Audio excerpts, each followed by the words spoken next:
started a recording, David. So hey, come on what? now. Bravo. I'm kidding. I'm kidding. You know what's funny is I was thinking to myself, if I actually start on time, all of my regular viewers who expect me to be late will tune in at like 8:20 and miss like a round. We'll be halfway through the game.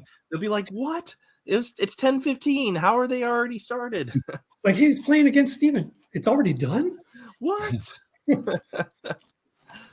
But Good hey, times. we're live now. I'm Studio Suh-KWIM, not doing our usual fashionably late thing. We're just 2 minutes late, 2 or 3 minutes late. I know we've got at least one person watching from YouTube. That's Nathan. probably Nathan. Nathan, Yeah. shout out to you, Hey, good Nathan. sir. Nathan. Thanks for being here. And you know all the people here. It's me, David, Studio Suh-KWIM. Guillaume is here. He is my challenger tonight. Very interesting game. And of course, Stephen from Alien Investigations, an excellent channel. I highly recommend you check it out. If you haven't already, please go check it out, subscribe. Stephen is kind enough to have me as a regular contributor there. It's a lot of fun, and he puts a lot of effort into his videos. So definitely check it out.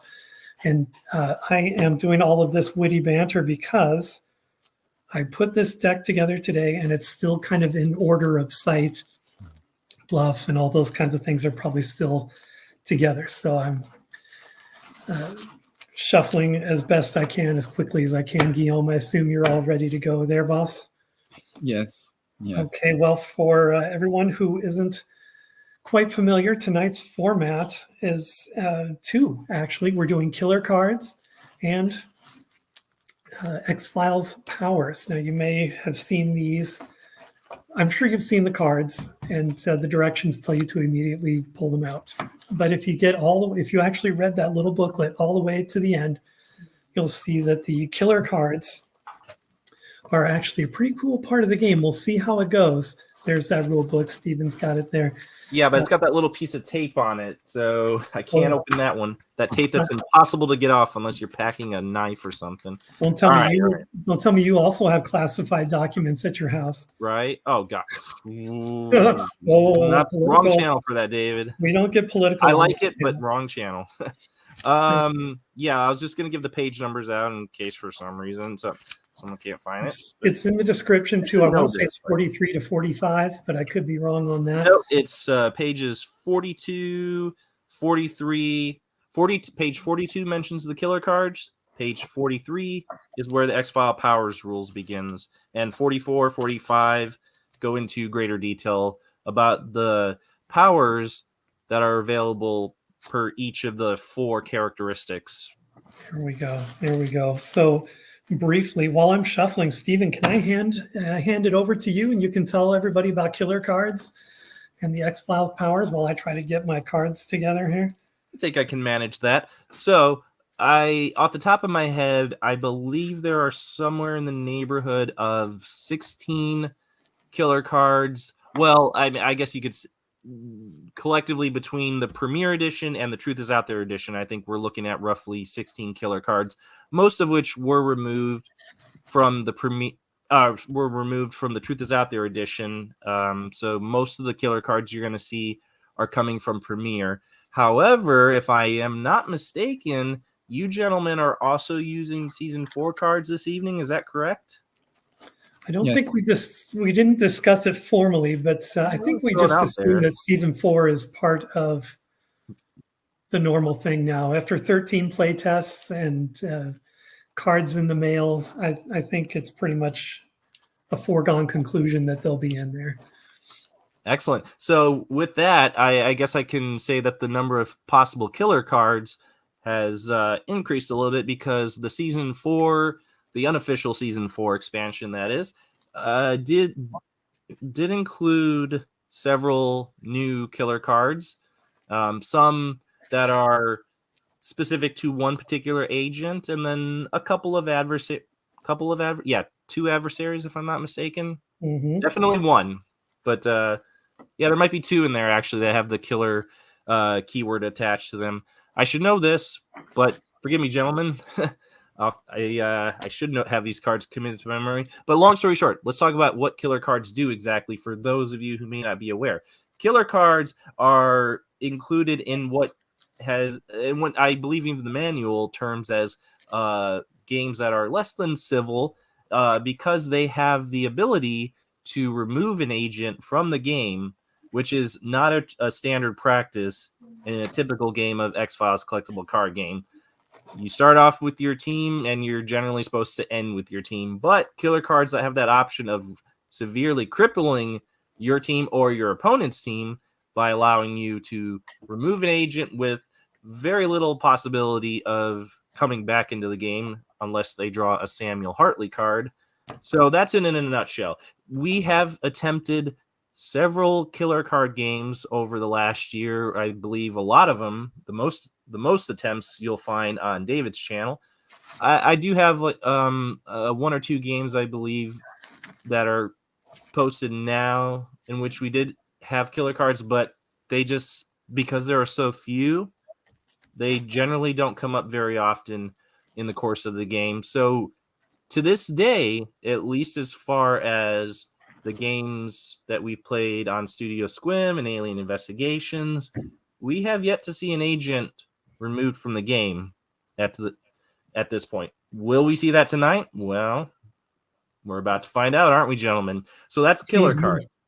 Now X-File power rules are some optional rules, which, as David said, they are included in the back or towards the back of the X-Files manual. And here's how it goes. So as Guillaume and David get closer to narrowing down their opponent's X-File by identifying some of the 4 characteristics that are specific to each hidden X-File card, the X-File gains certain powers that can be used to cripple the opposing player depending upon which characteristic is identified in the course of the game. So if Guillaume, let's say, I'll give you just one example. So if Guillaume determines the method of David's X-File, then that means that, let's say Guillaume has ascertained that David's hidden X-Files method is subterfuge. That means David will gain the ability to force Guillaume to discard 1 card from his hand once per turn during his healing phase. That can be a pretty crippling effect, especially if that should happen early enough in the game. But that's just one of the many crippling abilities that are available in the X-File power rules. So which ones we'll get to see? Well, that's going to be the interesting part. Now, the thing with X-File powers is that it certainly dictates how you guys select what's going to be your hidden X-File. I know both of you guys. I played you guys enough times to know that you typically choose your X-File card random. But when you're doing X-File powers, that's probably the last thing you want to do when you're selecting your X-File. You want to read over that manual. You want to carefully choose your X-File based on which of those crippling abilities you would like to have should your opponent determine one of your X-Files characteristics. So I'm going to safely assume that you guys chose carefully of your X-File tonight. Is that correct? Yes, I took some extra time to decide which powers I thought would be best, and kind of put that into my deck building strategy as well, so that if Guillaume does guess one of those things, it's not going to be as crippling as losing an RP so much as might actually help me a little bit. So we'll see what happens. And kind of like the killer cards, I've played 3 games of X-File powers, all 3 of which have been with Guillaume. Only one of them I've actually posted on the channel because the two other games really did not get to see a good sampling of the X-File powers at all, because what happened is that every time you ask a question and the answer is no, well, then your X-File doesn't gain a power. So, and it's whenever you got the long game going on, then you don't get to really see the X-File powers in action. So it's one of those things that really boils down to the guesswork. So hopefully your guys' guesswork is on par tonight. Well, like you said, we've played killer cards, we played X-File powers, and it's just never seemed to come together. So hopefully doubling up like this, we've increased our chances of seeing some kind of diabolical move here tonight. Thank you very much. I put you on the spot there. You weren't expecting me to hand it over to you. Appreciate that. No, it's my pleasure. And I think explanation. since I took that almost 10 minutes to explain it, that gave all the viewers who normally assume that David doesn't start till about a quarter after the scheduled time. Here it So comes. now anyone who's planning to join is probably here by now. Very nice, very nice. You can't miss a trick on that. Come on, David. I can't. I mean, come on. Well, that's my brand. That's my brand. That's how I do things. One more thing we'll talk about just very quickly, and then I think Guillaume is ready to go, and I am too. First, I'll just very quickly lay it out here. We've already talked about the different parameters, about the rules and the augmented rules. I just want to state that we are using Premiere, Truth is Out There, Mulder, Season 4, and Guillaume and I did talk previously backstage, and we did agree that Scully cards are available as well. So you might see some of these Scully expansion cards out there as well. That'll be kind of fun to see.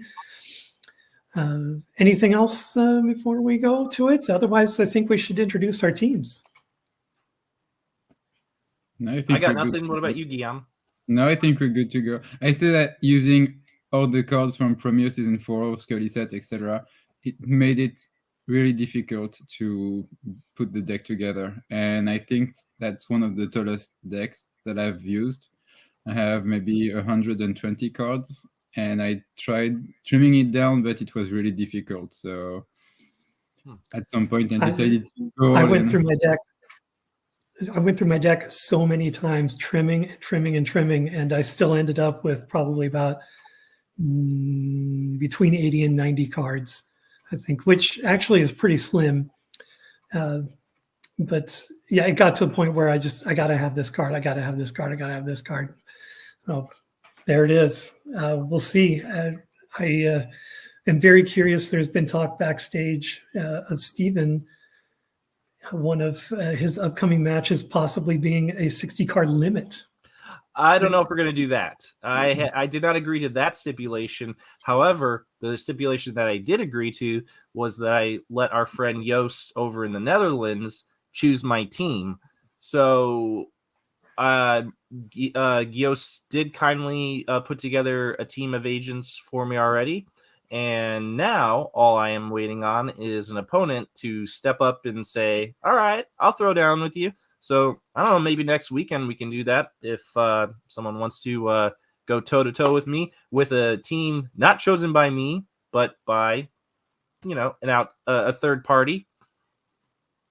Unless it's Joost himself. I would rather play Joost, but I know he's not quite ready for his close-up with the camera, which is totally fine. It's totally fine. I mean, we'll get there. So in the meantime, if anyone feels like they might be available to play next Saturday, hit me up. Like I said, it's not going to be my usual team, not going to be relying on detective manners to get me out of most jams. So it's a different team of agents that you generally would not see me playing with. Not to say that's a bad thing. They're pretty good agents. It's just, I've got my traditional way of, playing the game, and it's thus far proven effective. So I can't knock it.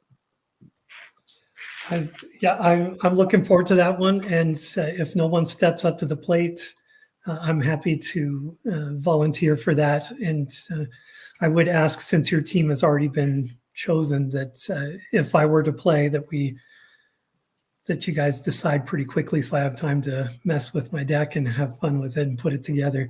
I think that's fair. Yeah, and actually, that would be I don't know if you want to level the playing field and have Joost choose your agents as well. I mean, that's a possibility. Or I'm fine if you just want to go with your team, your a team of your own choosing. That's totally fine. But something to think about.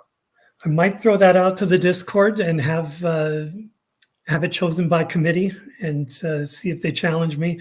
We'll see if that's an opportunity to give me a really fighting chance against you, or if they play a little prank deck and give me like all Pendril and all those other guys. We'll give you all the doomed agents, and then I'll just have all the killer cards ready to go.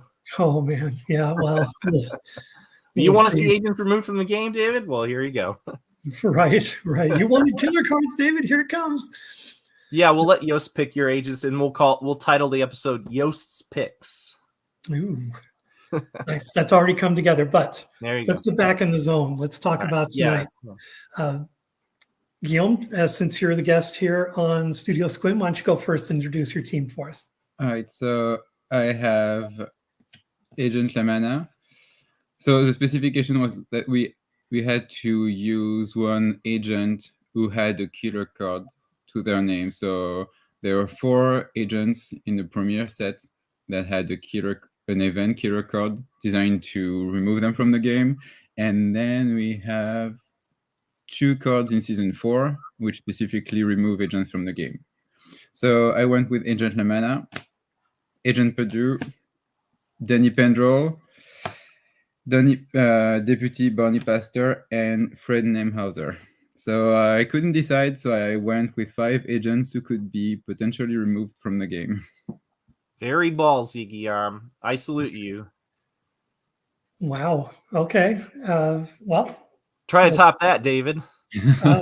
Well, I'm going to look kind of like a chicken then, because I stuck right to the parameters. So my one agent that I know can be knocked out with a killer card is Agent Jack Willis. So he's out there as well. I've got Detective Manners. I also have Section Chief Scott Blevins, Assistant Director Walter Skinner, and Lieutenant Brian Tillman. Now, just for the benefit of some of our new viewers, this is the same Agent Skinner card that you would get as far as skills and game effect and that sort of thing. I really like this particular alternate card that Dax created. Everything is still the same, but the picture. And it's a picture from the later episodes where he's got a salt and pepper beard and looking kind of grizzled. So I threw that in there just to kind of mix it up a little bit. But I assure you it's the exact same. A bureaucracy team, huh? I also noticed you chose Brian Tillman. And the only reason I'm singling him out is because his game effect allows you to use an RP token to purchase not just equipment, but combat cards. So anytime I see Tillman on a team, it does make me wonder how many combat cards that deck is packing. So I could be wrong. Maybe David just decided to throw a lot of equipment cards in his deck tonight. But like I said, with Tillman, it's not he doesn't necessarily have a stellar range of skills. There's some decent ones, but it's the effect that makes me wonder if his inclusion was, more so geared towards combat cards. Just speculating, because I have no idea what David's up to.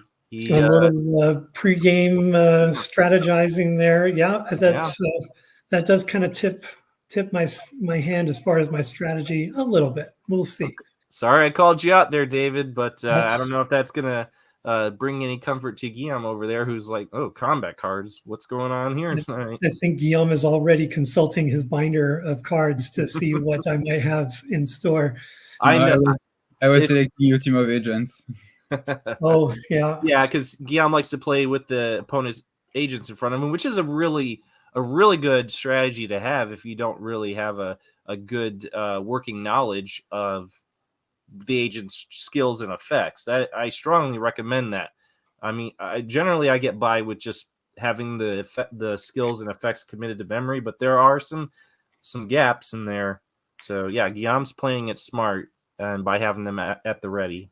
Yeah, there are usually some agents that we don't see often, and some skills that you don't know. Like sometimes you forget if one agent has observation skill or something. So I always like to rely on the cards in front of me, and that's a really good team, David. I think for the perimeter of the game, I think the easiest solution would have been to have just Nemhauser as the doomed agent. He only costs 2. He doesn't contribute much, so I think you don't have Patterson there. Yeah. I thought about Nemhauser as just kind of a pawn. If he gets knocked out, it's not really going to hurt my game that much. I could come back from it with with a couple of the right witnesses.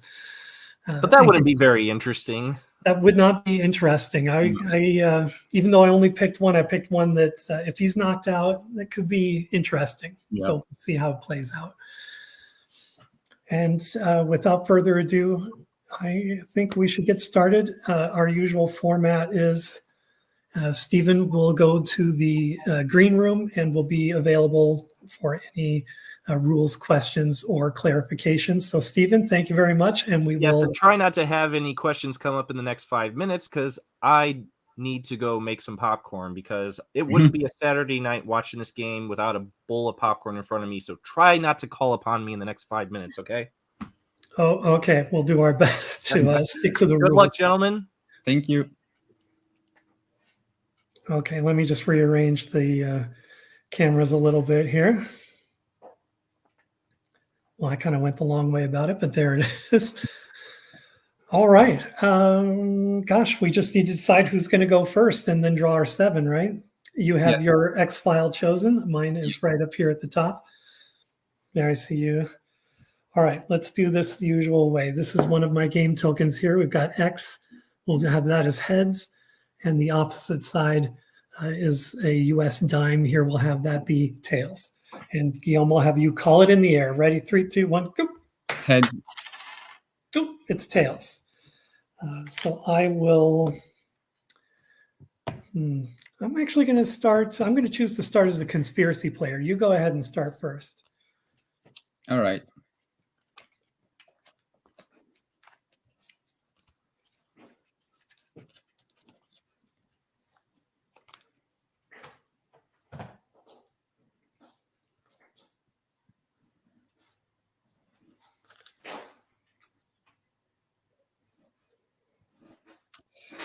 So I'm drawing my free card.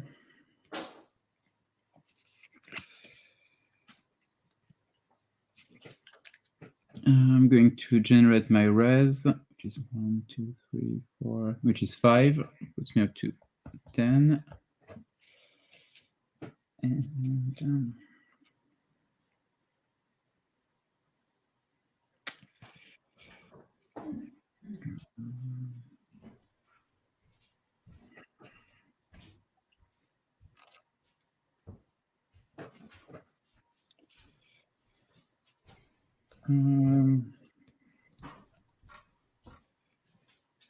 yeah, I will not be buying any cards, so you can go ahead and sell and buy. Okay. I'm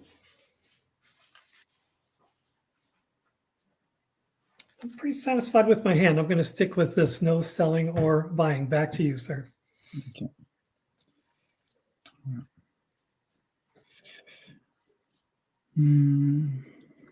Okay, so no healing. For requisition, I'm going to use Pastor's token immediately. So remove Pastor's token during the requisition phase to search a bureau deck for any one keyword, weapon, or armor equipment card and attach it to Pastor for half cost and shuffle the deck. So I just need to find the right card.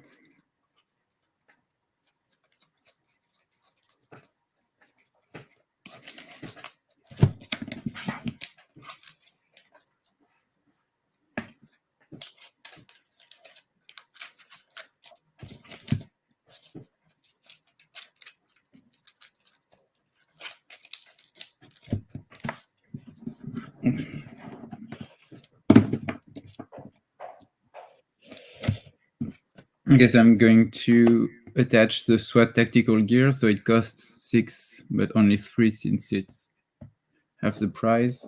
And I'm going to attach it to Pastor. Okay.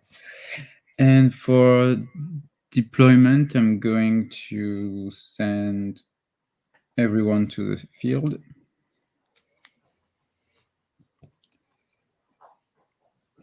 And for case assignment,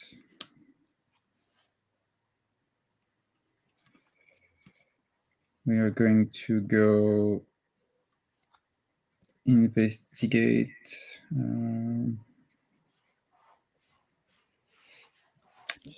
we're going to go investigate Los Angeles, California. It costs 1. And before I let you play bluffs, I'm going to play Bitter Defeat for 4. So it's a season 4 card. Place in your field with 2 tokens on a card. Remove a token to double the cost of any 1 bluff card played by your opponent. So Los Angeles, California, it's Occult Investigation or Evidence Collection 5+, and it's an affiliation or method question.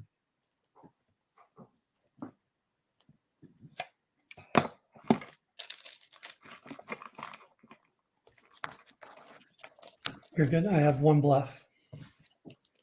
Okay, so I'm sending every agent to the site. Okay. Well, the bluff is an easy one. It is Intruder Countermeasures Program. Play to add 2 conspiracy to your pool immediately. Now here's the question, and of course Stephen's not here, but I know you're going to know this one off the top of your head. The cost is 1, but I played it upside down. So it's 0. So it's still 0, even though you've got that double card. Yeah. Okay. So I will add 2. And so let's just play it straight. I have nothing else to stop you from investigating, so go right ahead.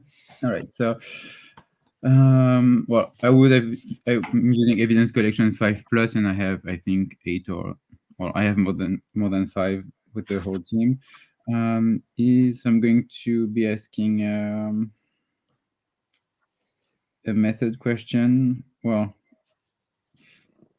is your method subterfuge? It is not.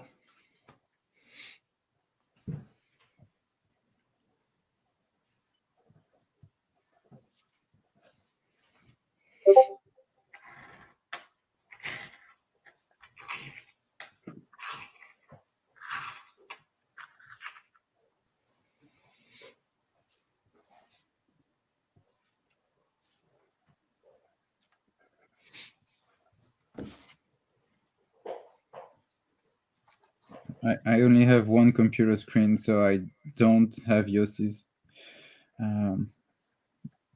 list in front of me, so I have to do this the old way. Subterfuge.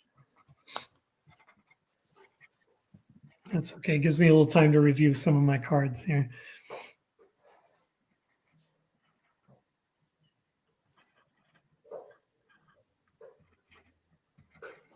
Oh, and here is Stephen. He's already got something for us. What's up, sir? I'll help you out, Guillaume. I'll just keep track along with you. Okay. You know. So what you subterfuge is what you just asked, right? Yes, correct. And it was no, right, David? Yeah. Correct. All right. I'm back now. I did hear you say my name. Was there a question, or did you guys figure it out?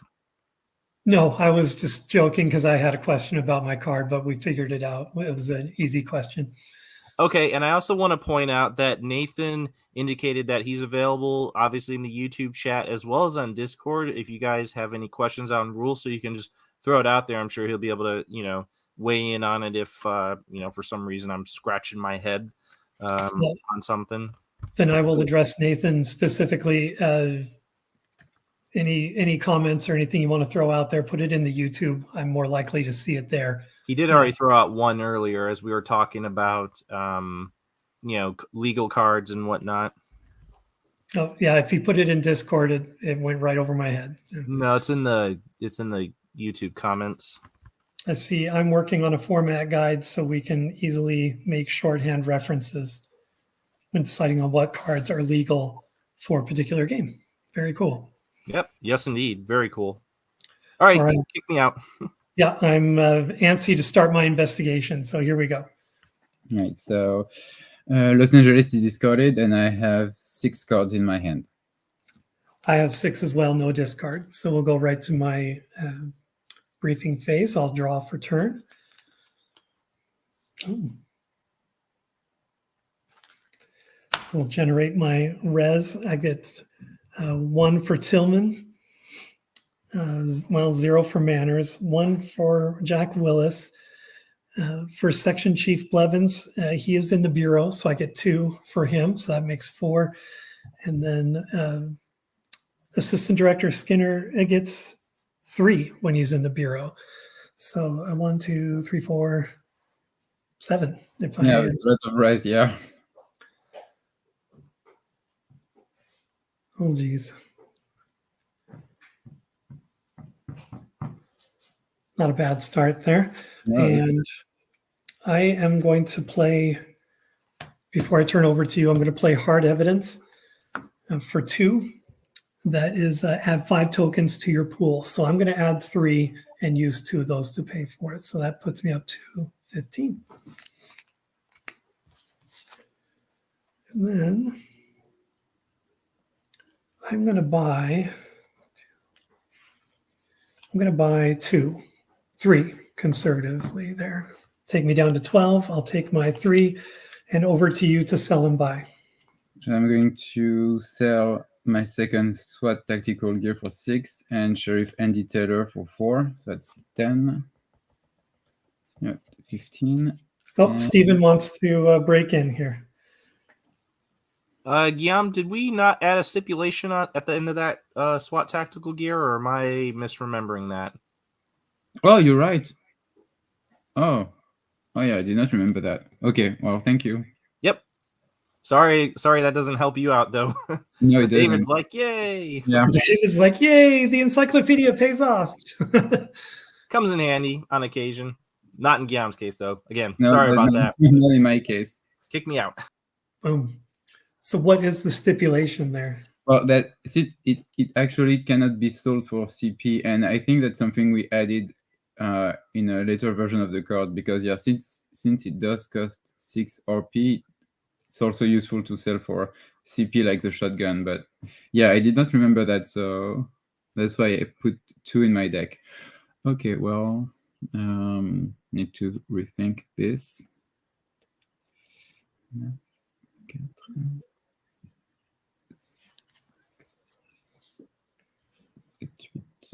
Okay. I'm going to buy. Okay, I'll buy 2 cards. And back to you. All right. Gosh. So on to healing. Nobody's taken any damage, so we can skip the healing phase. Oops, hold on just a second. Requisition. I won't be requisitioning any equipment at the moment. Case assignment, or I'm sorry, deployment. I'm going to deploy Agent Jack Willis, Detective Manners, and Lieutenant Tillman to the field. And then case assignment, I'm going to play Los Angeles, California. No. It's Occult Investigation 5 or Evidence Collection 5, and may ask an affiliation or method question. That costs 1, so I'll take 1 off, and your opportunity to play Bless.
One bluff.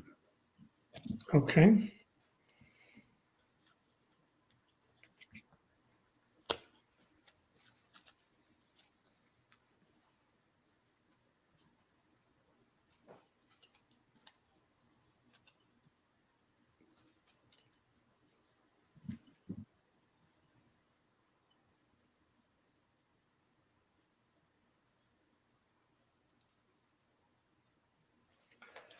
All right. I'm just going to Langley that unless you have anything to stop Langley.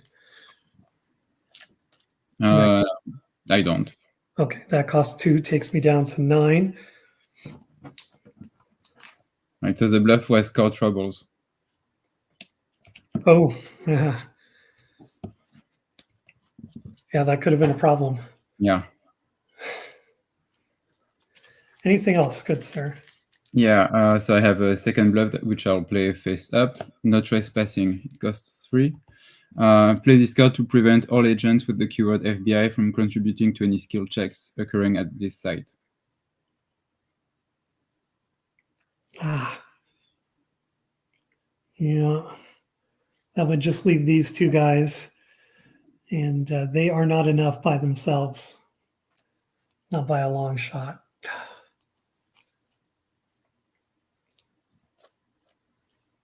Just quickly thumb through. Yeah, I've got nothing to stop that. Ah, diabolical, sir. Yeah. All right.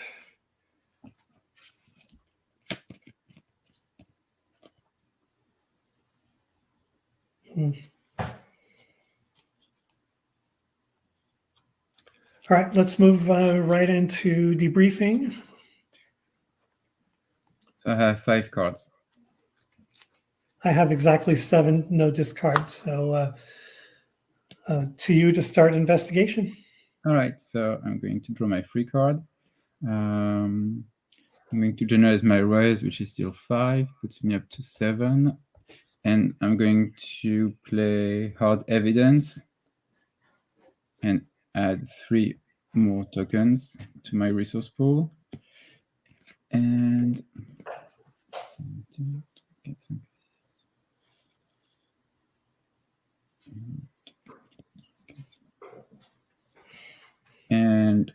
I'm going to buy 3 cards. And passing it to you to sell and buy.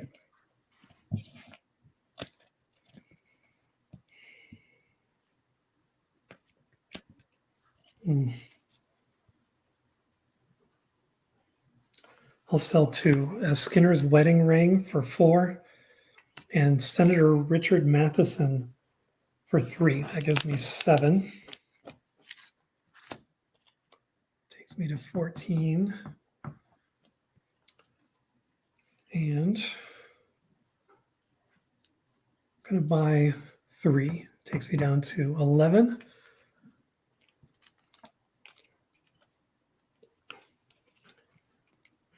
And to you, sir. Okay, so no healing, no requisition. For deployment, I'm keeping everyone in the field. And we're going to go investigate. Can I do this or not? I can't. Okay.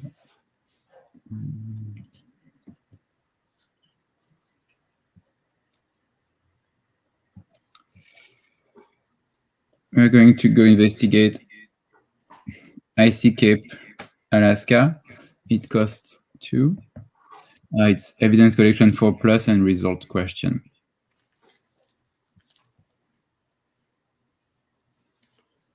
Okay.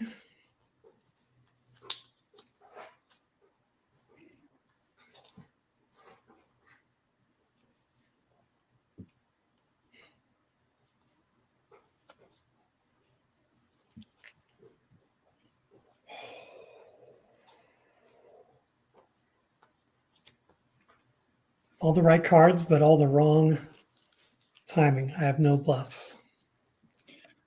All right, so I'm sending everyone to the site.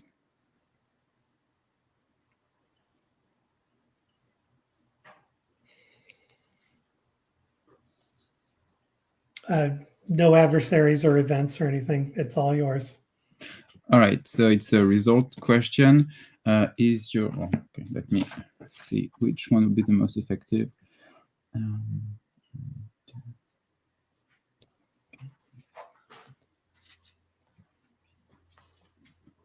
Is your result death? Yes, it is. Well, at least we'll see some. We might see an X-file power tonight. Yeah. And just for everyone to review the result. Oh, that's good. The power that comes with death, you may play one combat card on an adversary you control for free once per combat.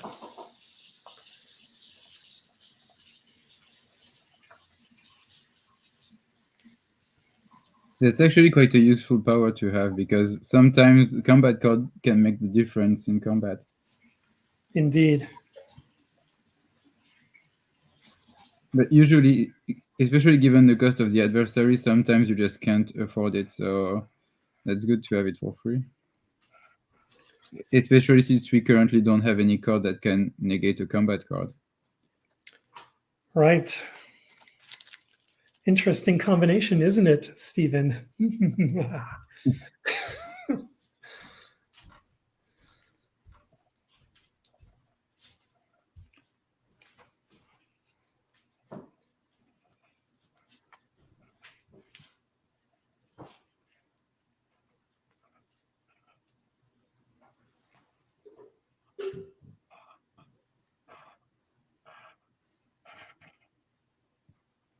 Almost done.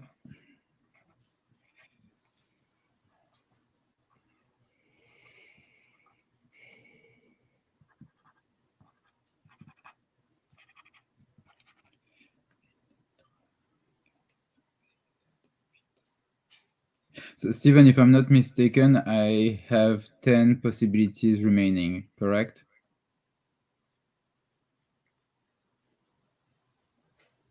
I think he's counting on his fingers right now.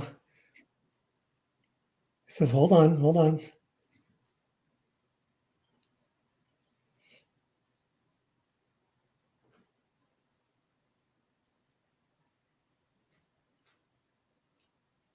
Ooh, during this space, I see we have 2 viewers now. Nathan is one. Curious who the other viewer is. If you want to give yourself a little shout out there in the comments, I'd love to see who's there. If you have any questions or comments, definitely throw them out there.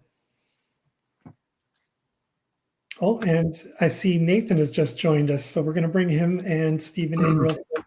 Hey Nathan, good to see you, man. How's it going, gents? Guillaume, I'm counting 9, so I'm double checking here. Now it's possible because we scratched off subterfuge that some of the ones that had death are getting crossed out. So let's sync up on this. I am. Yeah. Hold on. Actually, the vampire is now getting crossed out. So I'm actually, yeah, I'm 1, 2, 3, 4, 5, 6, 7, 8. Yeah, 8? I'm looking at 8. I mean, maybe I've got it wrong, but since we scratched out the subterfuge's method, that leaves 2. Okay, let's go by affiliation, Guillaume. 2 in alien, right? Yes. All right. 1 in government. Yes. And okay, I see him now. There's 4 in evolutionary, correct? Yeah. All right, that's where I was missing. So yes, now I have 10. All right. Okay, cool. All right.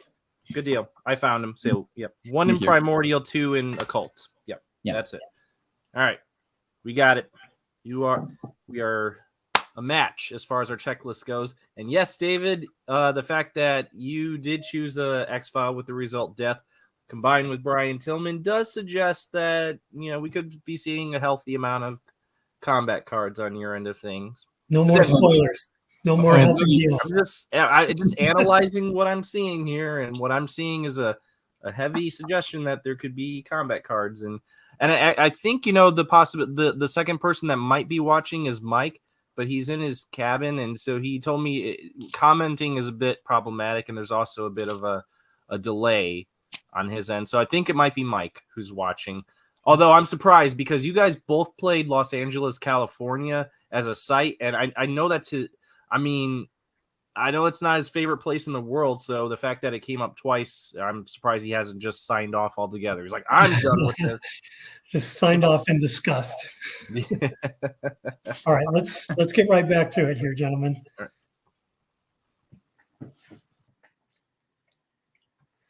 Okay, so I believe we're still in debriefing, right? Because I have 8 cards, and I am toiling over this. And I hate to do this because this is one of my prize cards that I just got, but I'm going to discard Men in Black to get me down to 7. Yeah, I have 7 cards as well. All right, so I'll start my briefing phase. Yeah. I'll draw for turn.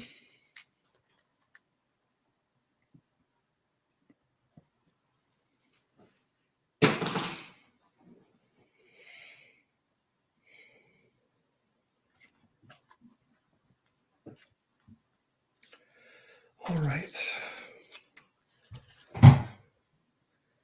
Generate res. I've got 3 from Skinner, 2 from Blevins, 1 from Tillman, and 1 from Willis. So another 7, which takes me up to 16. Oh, I hate this because I always get caught with too many cards.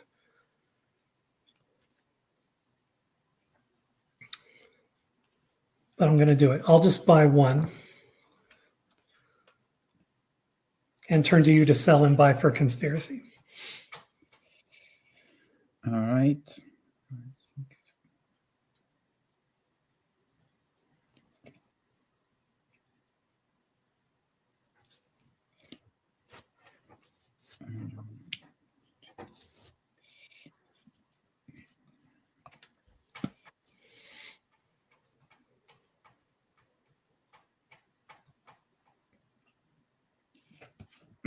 So I'm going to sell 2 sites, Striker's Cove and Jerishnosis RV for a total of 4. And I'm going to buy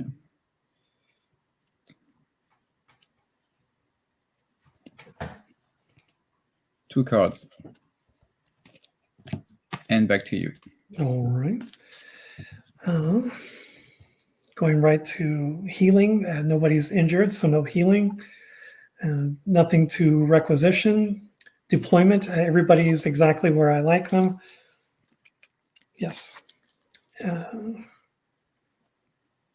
So case assignment. We're going to Olympic National Forest in beautiful Washington State, just 20 minutes down the road from me. This is evidence collection 4+, and you may ask a result question. The cost is 2. So I'm going to take it down to 13, and to you for any bluffs.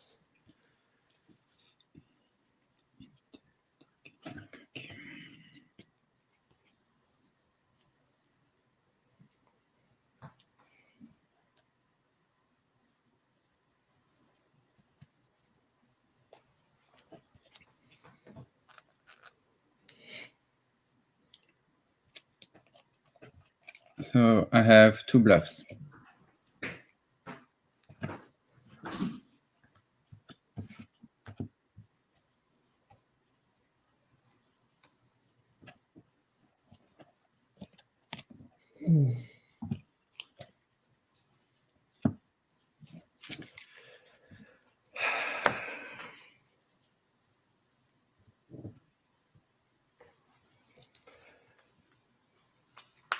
All right, moving all 3 agents to the site. Let's see those bluffs.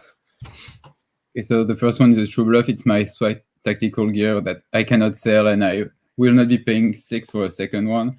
And the other one is laser barrier. So it costs 2, but 1 since it was face down. So play to prevent 1 agent assigned to a site from contributing 2-1 skill check, my choice, that the team makes this turn. So I'm going to prevent Agent Willis from contributing to the side skill check. Okay.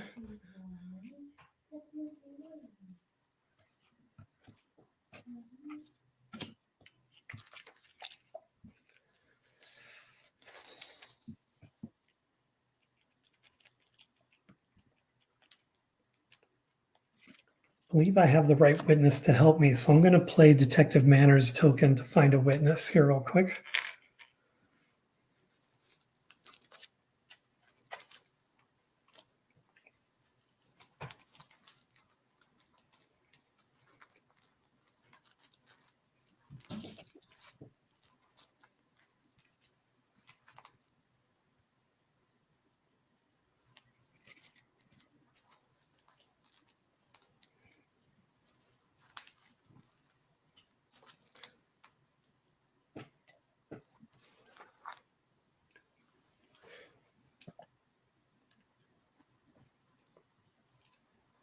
Yes.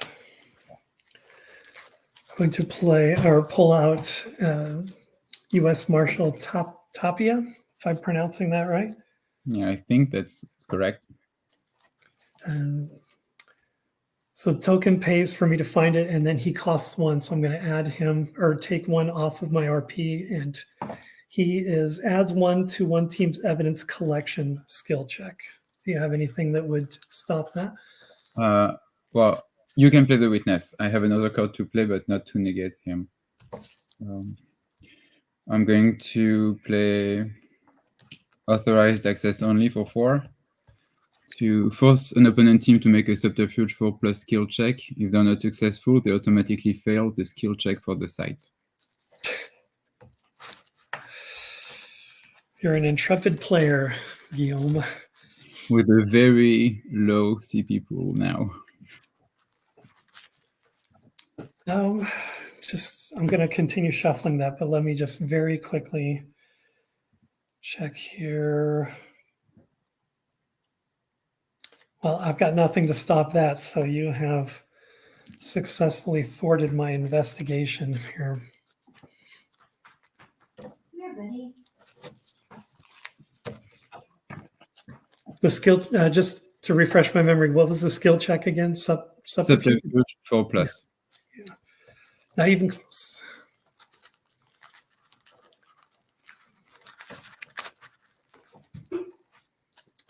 All right. That takes care of that. Witness is all done. Spend more time shuffling that, but let me just go straight to debriefing, count my cards. Yeah, unfortunately, I have 1 extra. I only have 4 now.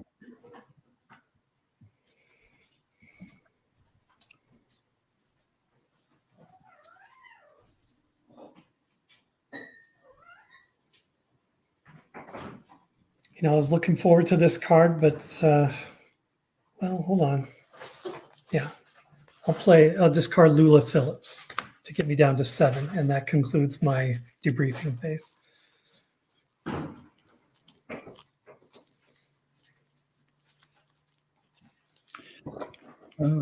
Okay, so drawing my full card, generating my res, just your 5, up to 10.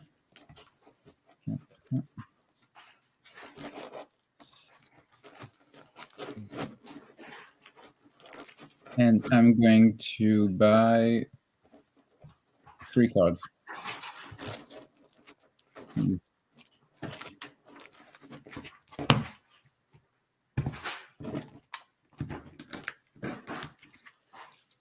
Yes. All right, my turn. Yes.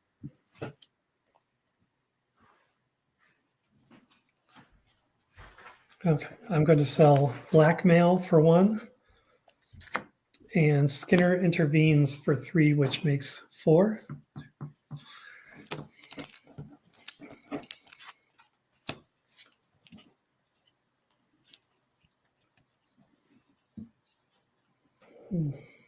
I'm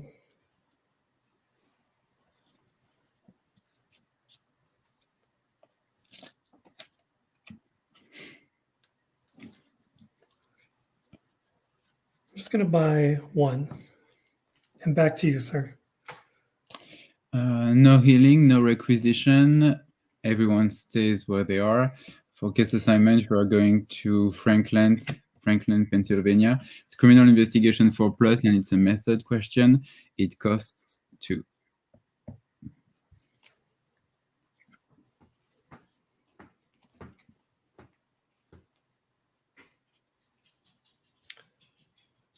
No bluffs.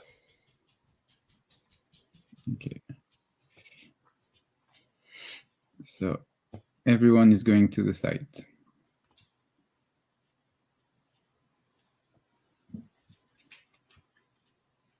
And just for my review, your agents again are?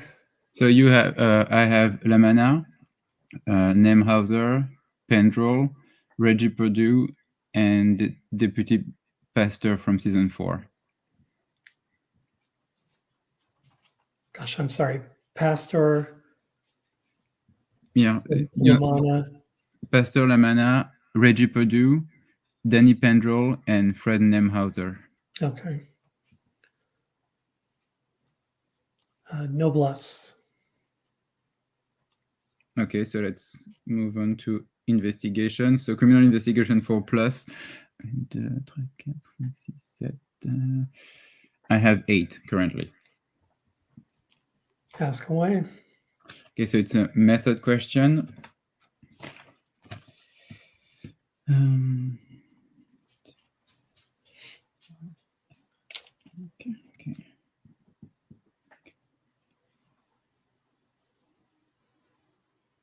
Is your method violence? I can neither confirm nor deny that assumption for 8.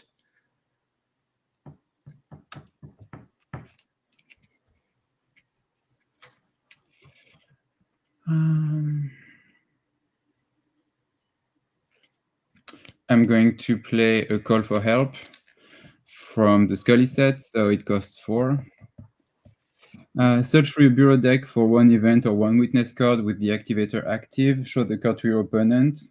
If the card is immediately playable, you may do so for 0 cost.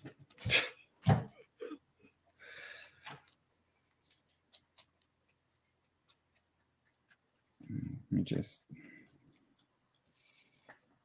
find it.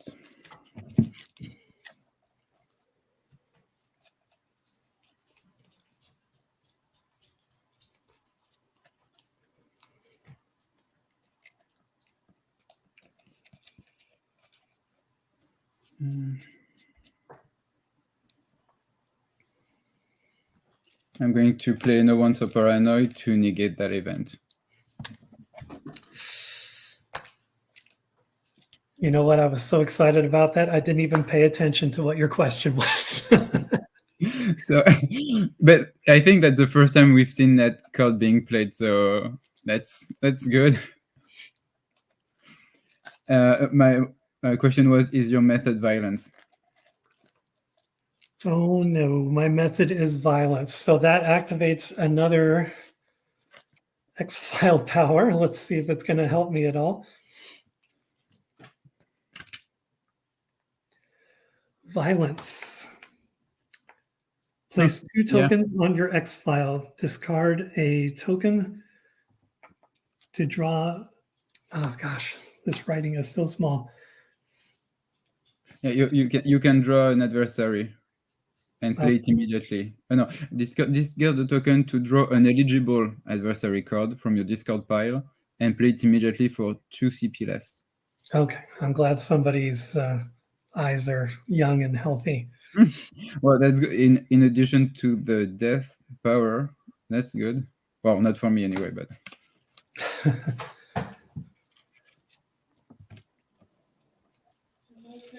So, what's violence? Okay.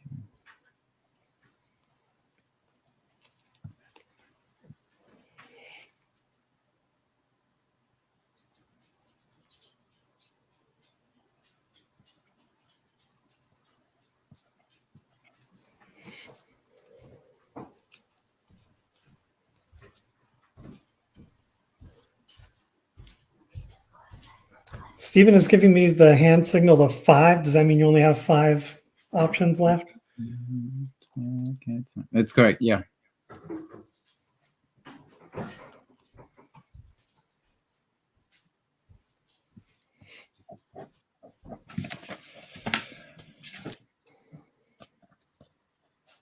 And I have 6 cards.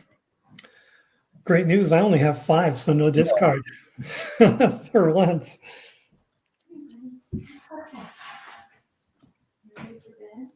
Okay, so I will start my briefing phase and draw for turn.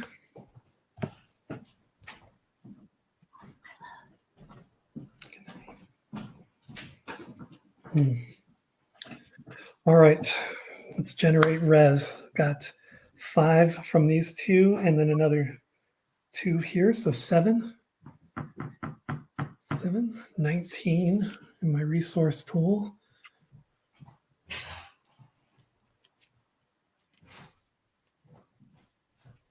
I'm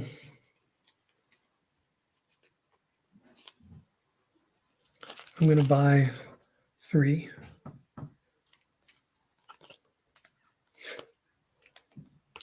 And I'll turn to you to sell and buy.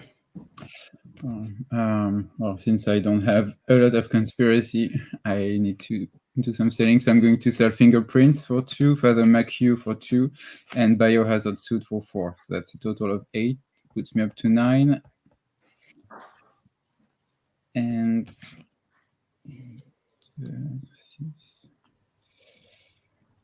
I'm going to buy 3 cards.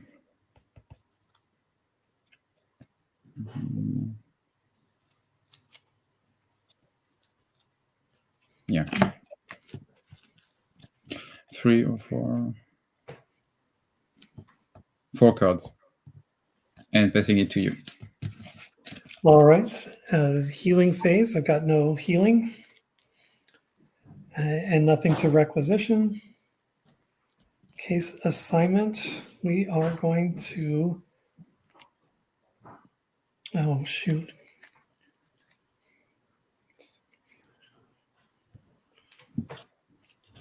Mind if I backtrack a little bit back to deployment?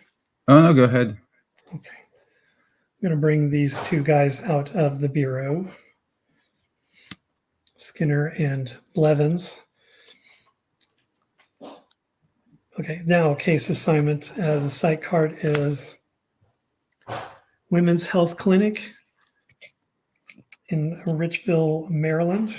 This is subterfuge 4+ and a motive question.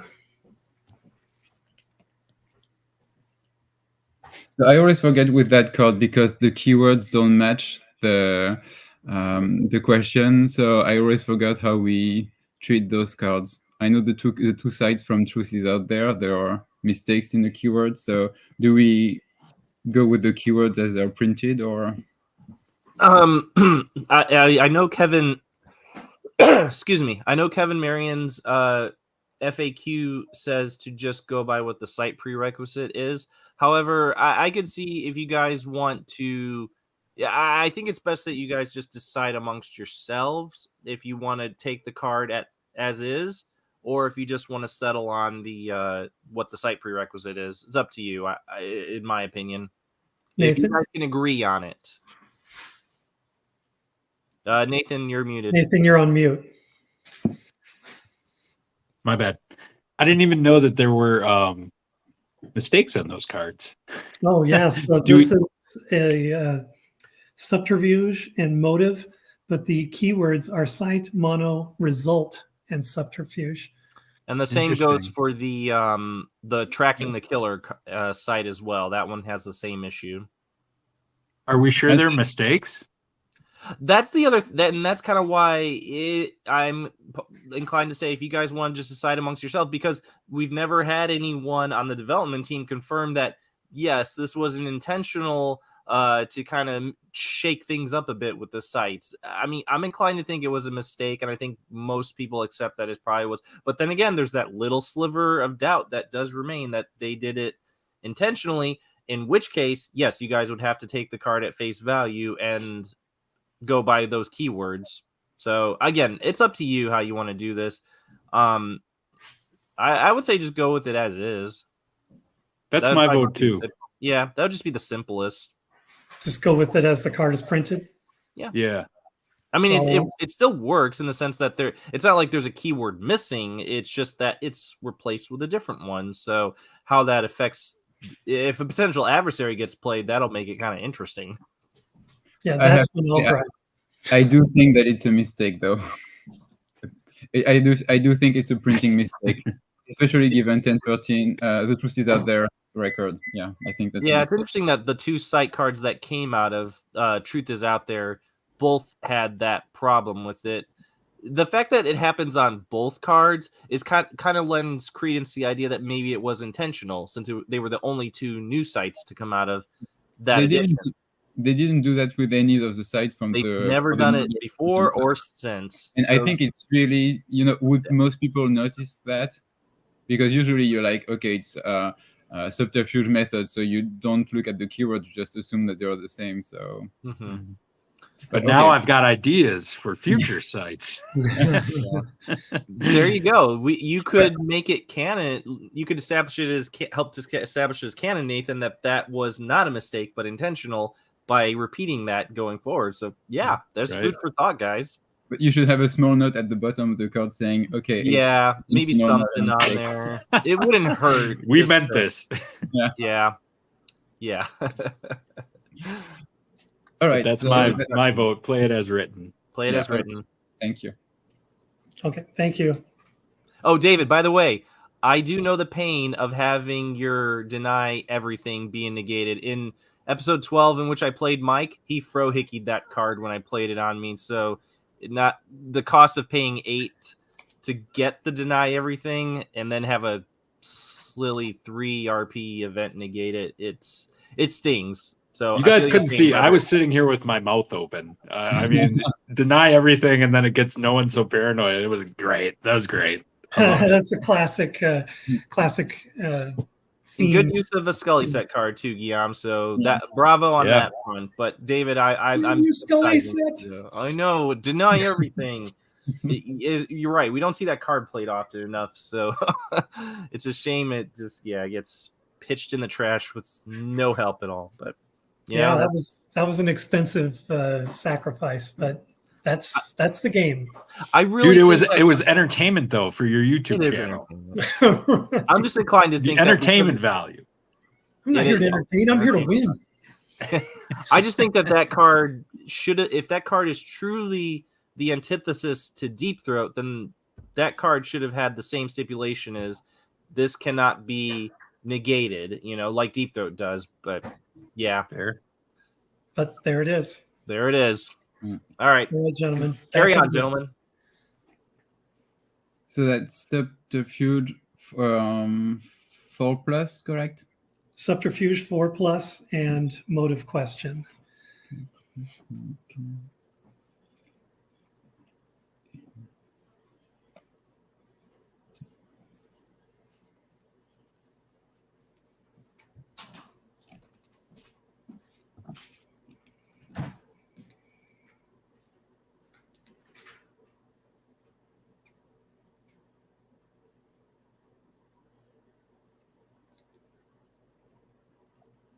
So I have one bluff.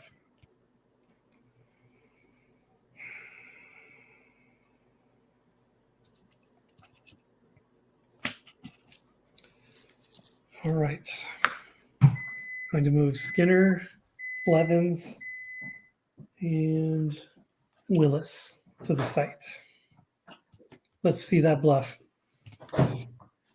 So and the bluff Detective Manners. I'm sorry, Detective Manners. manners as well. Okay.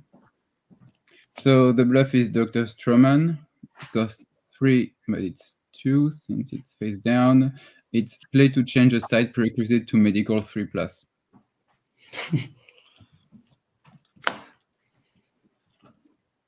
Yeah, well, I think we all know I don't have that. Yeah. And just another quick scan. This hand is not helping me, to say the least. All right, I've got nothing to stop that.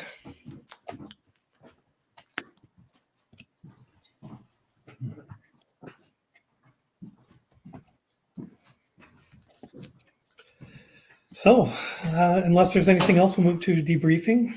I have 6 cards. I have 1, 2, 3, 4, 5, 6, 7, 8, but I'm going to discard. Whoops! I'm going to discard 2, and I'm going to be watching everybody because I'm pretty sure I got your 5 agents down. Agent Weiss killed by unknown toxin, Oh, no, I don't have him.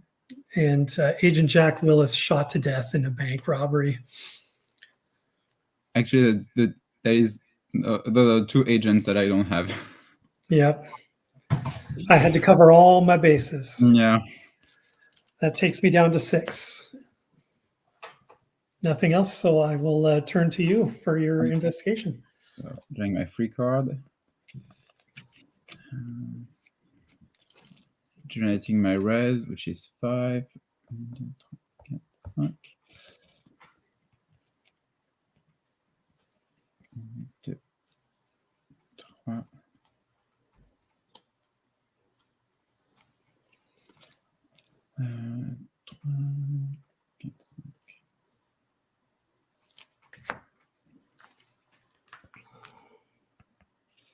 I'm going to buy 2 cards and passing it to you to sell and buy.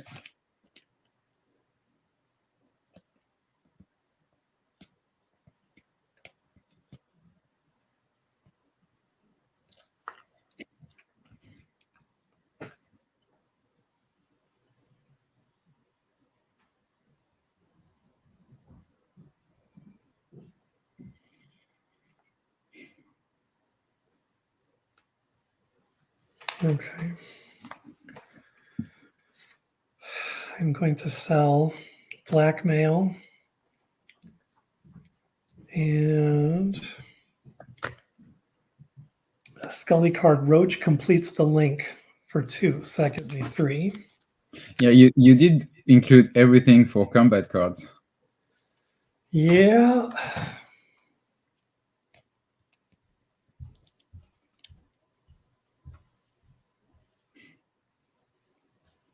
I sure did. No buying, so back to you. So no healing, no requisition. I'm keeping everyone what they are. And well, I have 2 sites, but unfortunately they only allow me to ask result or method question, and I already know those 2. So I will not be investigating anything this turn, so we can move to the briefing phase. Okay, I only have 4, so no discard. So I have 9, so I do have to do some discarding.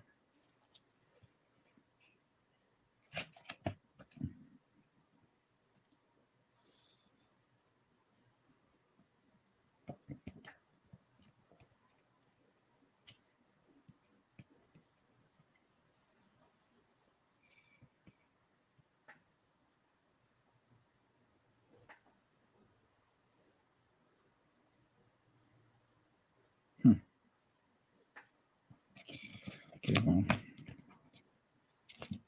Okay, so I'm discarding Energy Strike and the Psychotic Attack. And I now have 7 cards.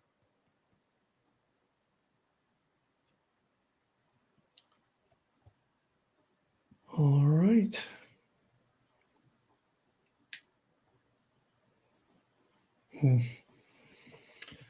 Okay, well, I will start by drawing my free card. Very good.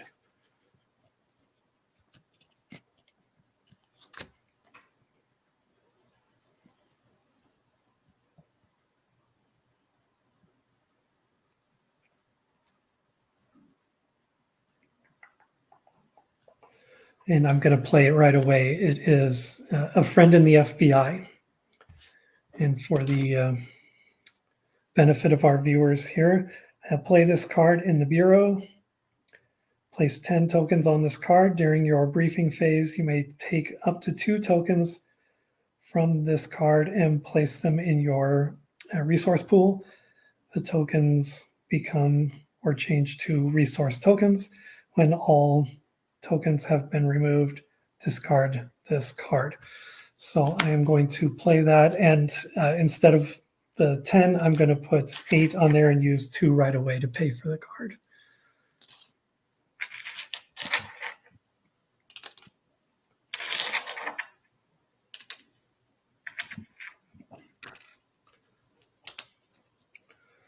And I'll generate my res. Since Skinner and Blevins are no longer in the bureau, I get a 1, 2, 3, 4. Brings me up to 20. And I am going to buy 5.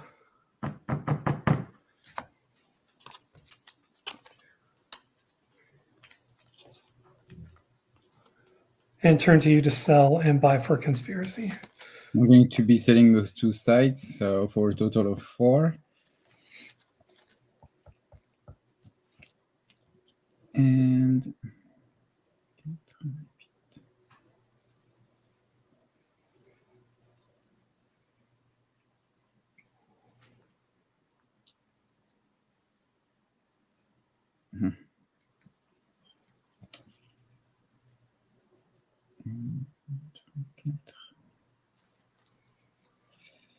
and I'm going to buy 2 cards.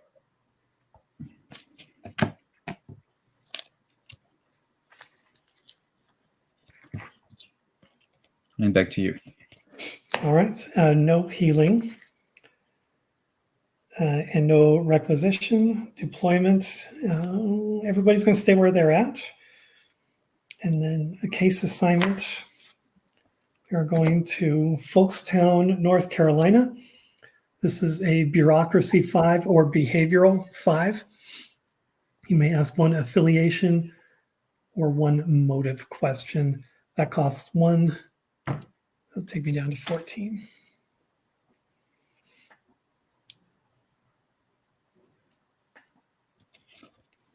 So everyone is currently in your field, correct?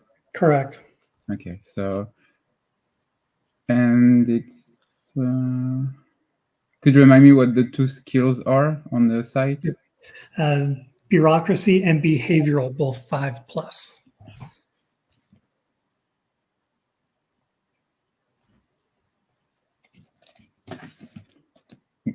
One bluff. Okay. So assign agents. I'm going to bring Skinner, Blevins, and Tillman to the site. Hit me with that bluff. All right, so the bluff is writing on the wall. Costs 2, but it's 1 since it's face down. Attach this card to a keyword multi-site to choose which prerequisite your opponent's team must meet for this site. So I'm going to choose behavioral. Yes. Yes, you are.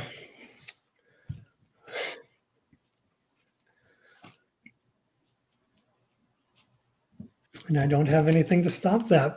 That's great. I see Stephen is just as disappointed as I am. You guys are going to love the post-game chat when you see the hand I have. But yeah, unfortunately, I have nothing to stop that. So that will take care of that. 1, 2, 3, 4, 5, 8. I have 6 cards. You have 6. I have 8, and this is going to take me a minute because I have a lot of really, really great cards here. Yeah, sometimes it's really difficult even choosing just 1 card.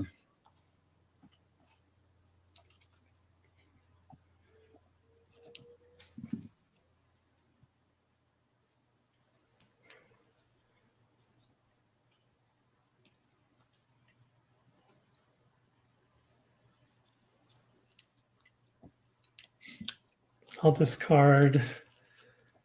You've got a tail. It takes me down to 7. And to you to start your briefing.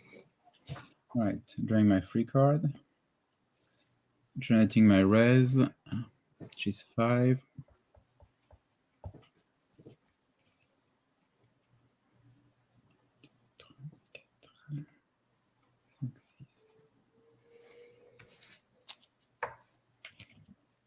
and I'm going to draw 3 cards. Yeah.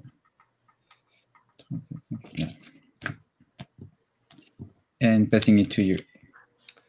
All right, I'm just adjusting my camera here to make sure I get maximum coverage for my viewers here. All right, to me to sell and buy, right? Yeah. I'm going to sell shotgun for 6. And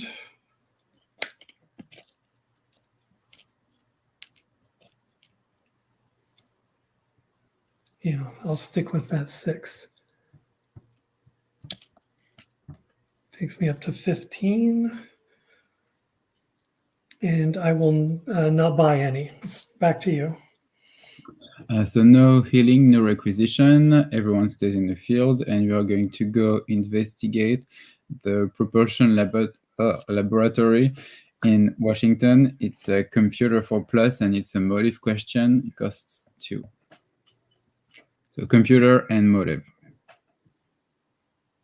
Computer and motive.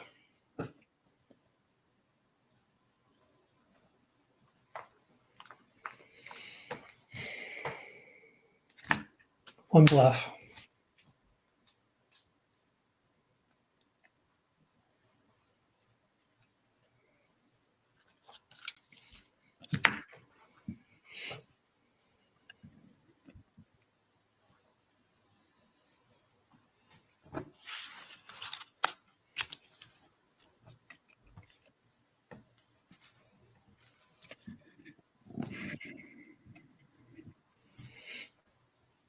Everyone's going to the site. Okay.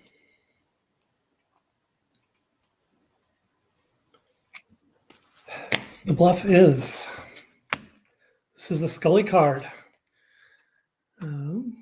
Manipulating the circumstances. Play this card to provide the keywords necessary to play any one adversary. Additionally, the adversary's cost is halved, round up. So that cost me, it would be 4, but it was played upside down, so it costs 3. And I'm going to use one of my bitter defeat token to double the cost of that card. Well, I'm sorry, I didn't hear you. I have the bitter defeat resource card, so I have 2 tokens on it, and I remove 1 token to double the cost of any one bluff played by you. Oh, okay, so 6 then, right? Yeah. So I'll take another 3 off. That having been said, I'm going to use one of my X-File tokens here to find an adversary.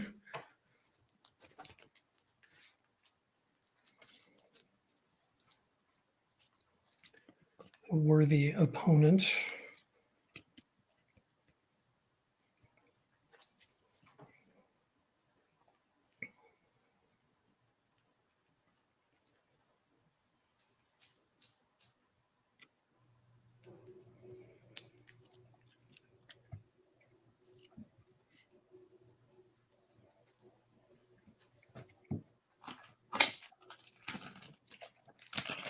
Okay, I'll shuffle in a minute there. If I remember correctly, that gets played for free. Is that right? No, it's for 2 CP less. 2 less.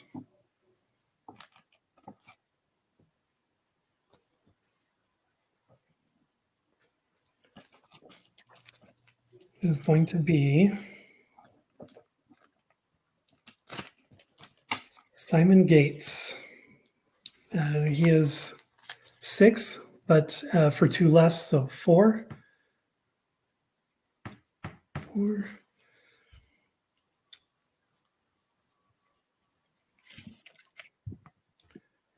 Simon Gates, he has no game effect. Oh, Stephen is, I hope I played this power right. My arms are about to fall off, David. No, you did not play it correct. Read it again. My arm is killing me. I've been doing it since you pulled that token. So wait, you didn't pull it from your discard pile? No, he didn't. He pulled it from his bureau the deck. discard pile. Ugh. I gotta go get a new arm, guys. Excuse me. I was sure it came from the discard pile. I totally missed that.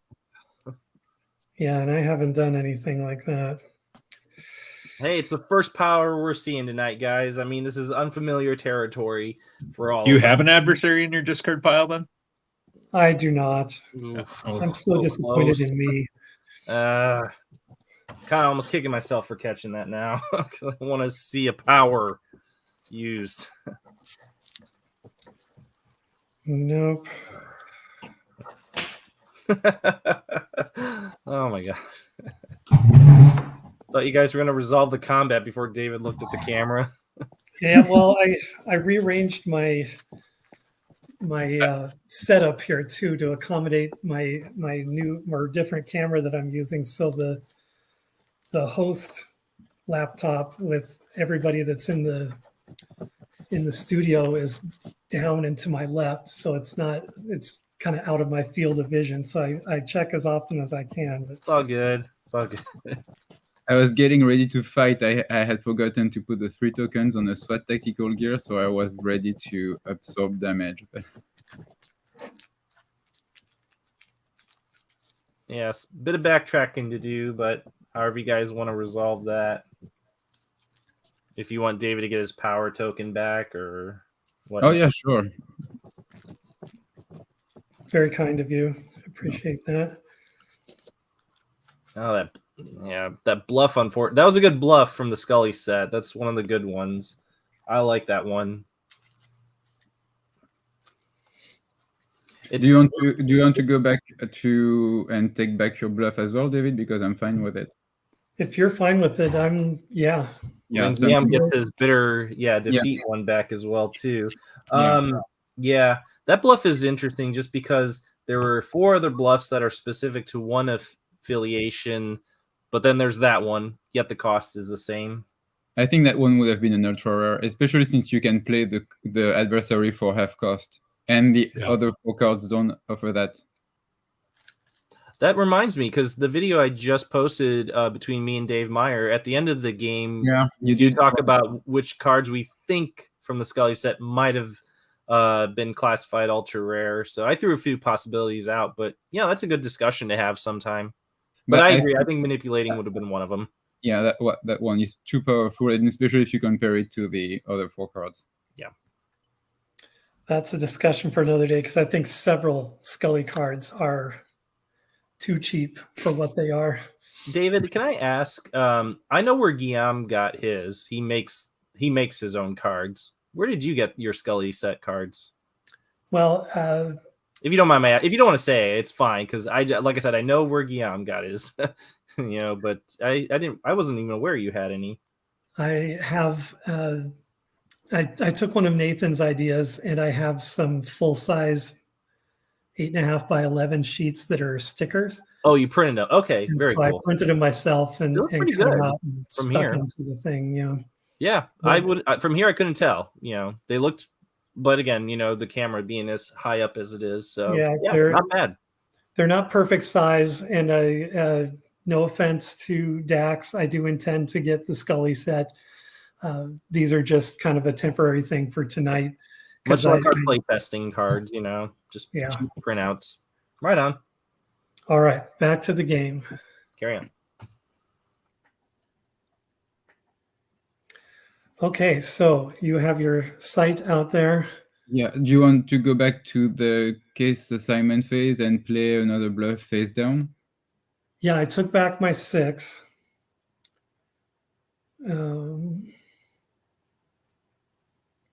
Did you add it to your C people though? Because I did. Okay, so okay. I was down to 5. Okay.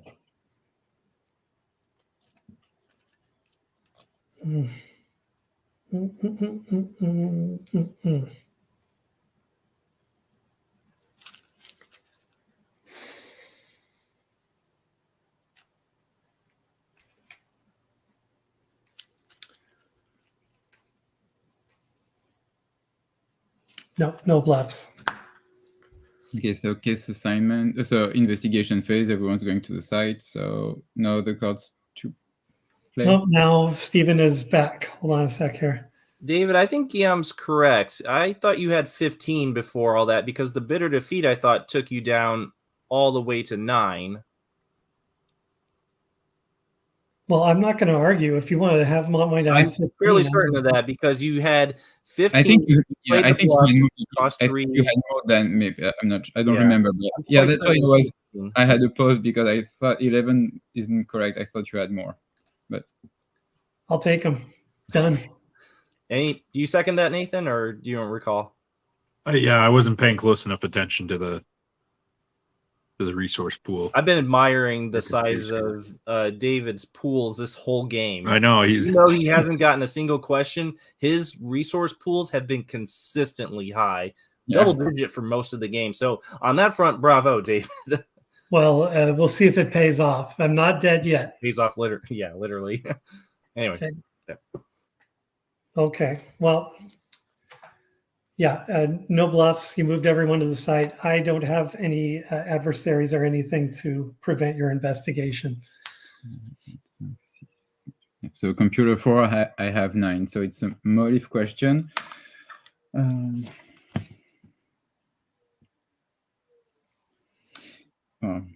Is your motive control?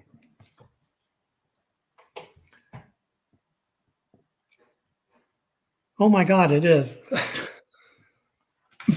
So what power does that give you then? Oh, yeah. Okay, that's not good. Whatever it is, it's probably not going to be enough to help me out. No, but it's not good for me. But so once per turn during my healing phase, you can force me to discard 1 resource card. You may force your opponent to discard 1 resource card once per turn. Oh no, sorry, to discard 1. So is it 1 from my resource pool then? Yeah, I think so. Yeah, one resource token from your pool. Yeah. Oh, not good. The judges aren't flagging me, so I believe we have that one correct.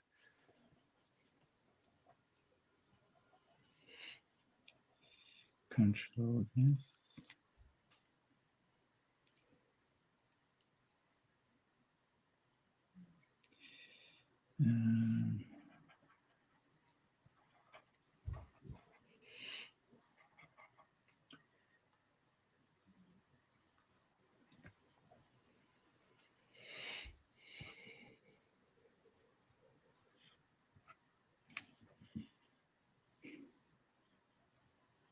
So I have you down to 3. I'm tempted. Yeah, I'm tempted to guess. I don't know. But I still want to play a few more rounds, so I'm not sure.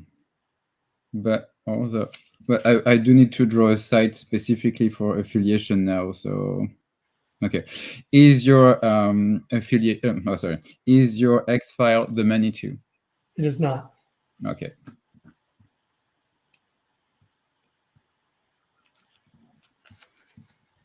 Which means I can either ask your identity or a motive question, if I remember correctly. Yeah. I asked if it was the Manitou because since you did have Simon Gates and it's an occult adversary, so I thought that maybe you had put occult adversary. Maybe that was the theme. Yeah. I'm going to ask, is your motive security? No, it's not.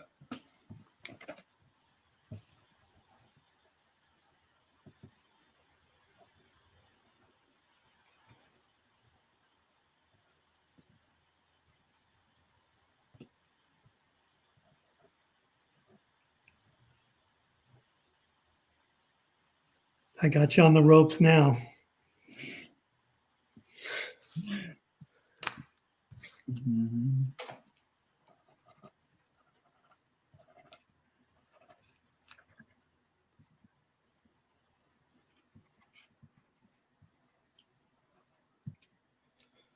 Actually, it's best that it was a no answer, because if you had guessed correctly, then that would have given me an extra power. Well, okay, so security. I think it's when you play with the power rules, it's the one time that you really don't want to have a yes answer, but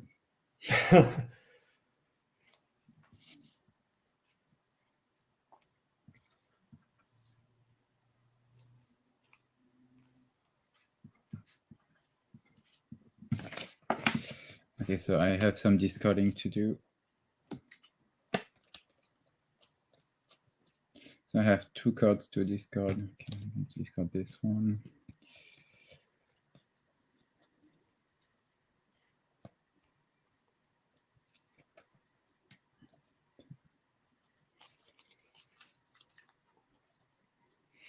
Okay. So I'm discarding first aid, and well, I hate to do this, but since I cannot seem to get my conspiracy pool up, I have to discard spontaneous combustion, because while it's a blue card, it does cost 8, so probably won't be able to afford that. All right, and I have 6, but I am going to discard. I'm going to discard the evil one.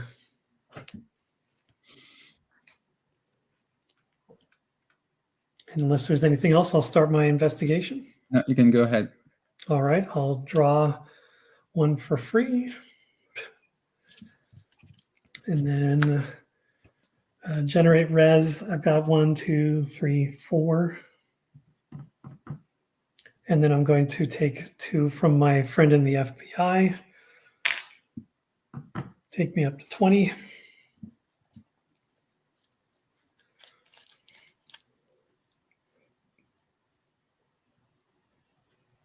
And I'm going to buy 5.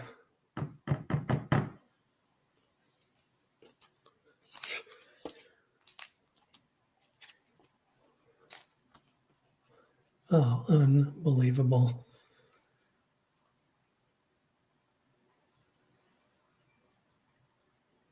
And I'll turn to you to sell and buy.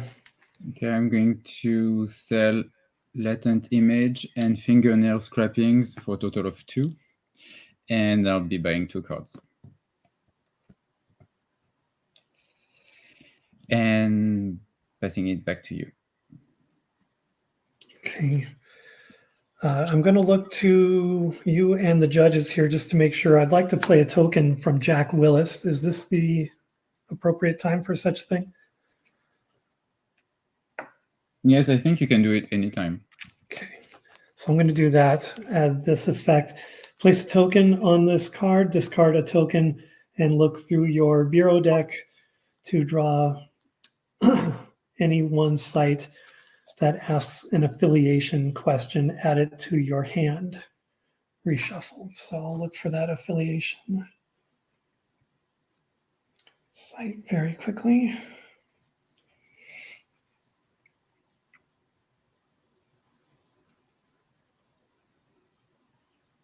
Okay. Oops.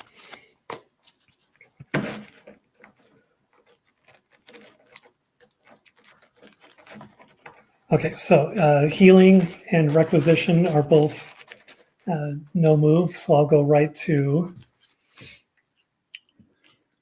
deployment. Everyone's going to stay where they are. Case assignment is going to be Ellen's Air Base. That is bureaucracy 4 plus and affiliation question. And I'll turn to you for any bluffs.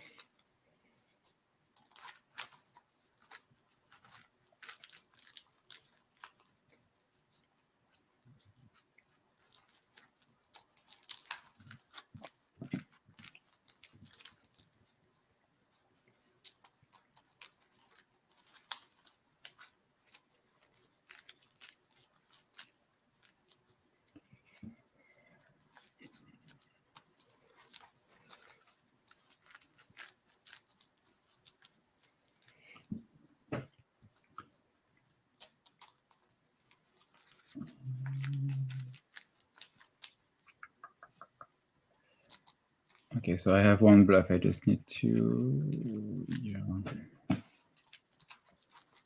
Everyone is currently in your field, correct? Correct.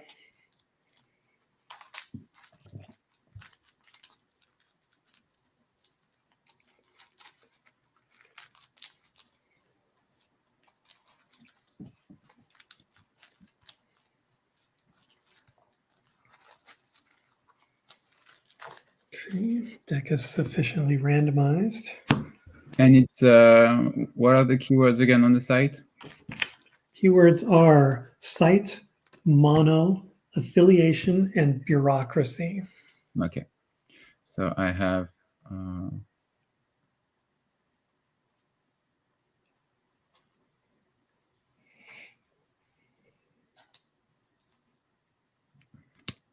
one bluff.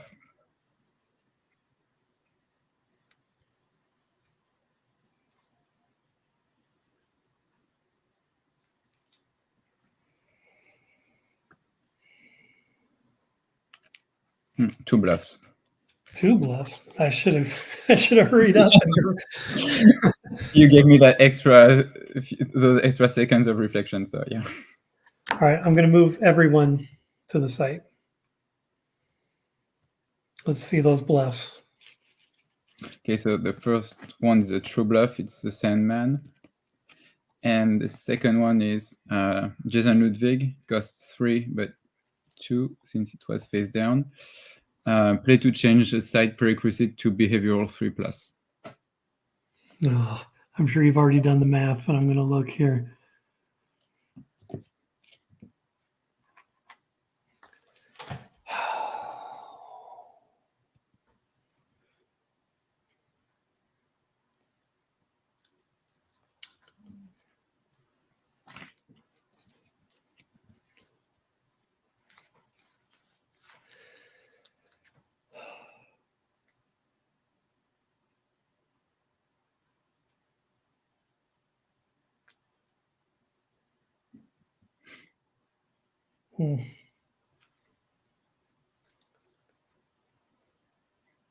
I swear this is a good deck. I promise. I have nothing to stop that. So unfortunately, I have to let this site go. Okay, cool.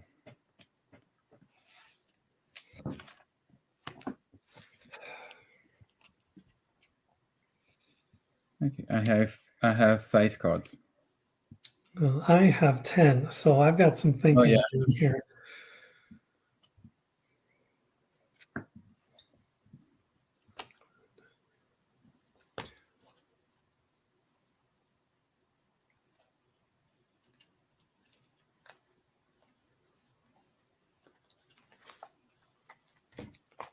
Okay, I'm going to discard the evil one. Manipulating the circumstances, and witness Sir Malcolm Marsden. That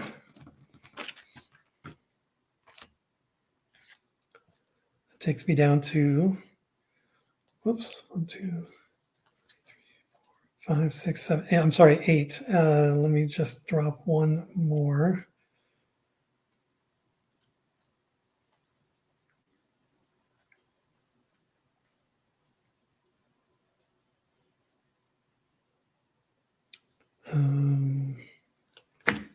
Massive internal damage. That's one I wanted to include in my deck as well. Okay, so I'm drawing my free card. I'm going to. I might as well do that now. I'm going to play Happy Birthday on Tendril, which seems appropriate since he dies in that episode, or at the end of the episode anyway. So play to double the agent's res for 1 turn. In addition, you may requisition 1 equipment card to the agent at no cost. So that's a total of 6 res. Puts me up to 10.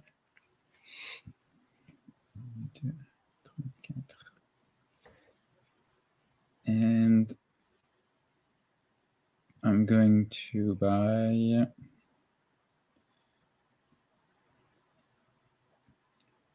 5 cards. 5. Yeah.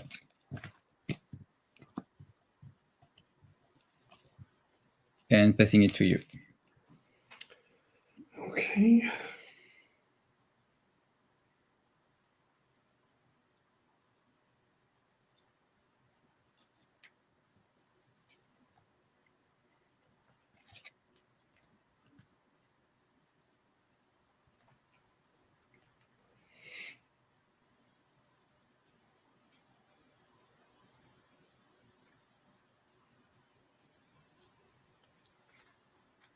I'm going to sell evasive maneuvers for 4.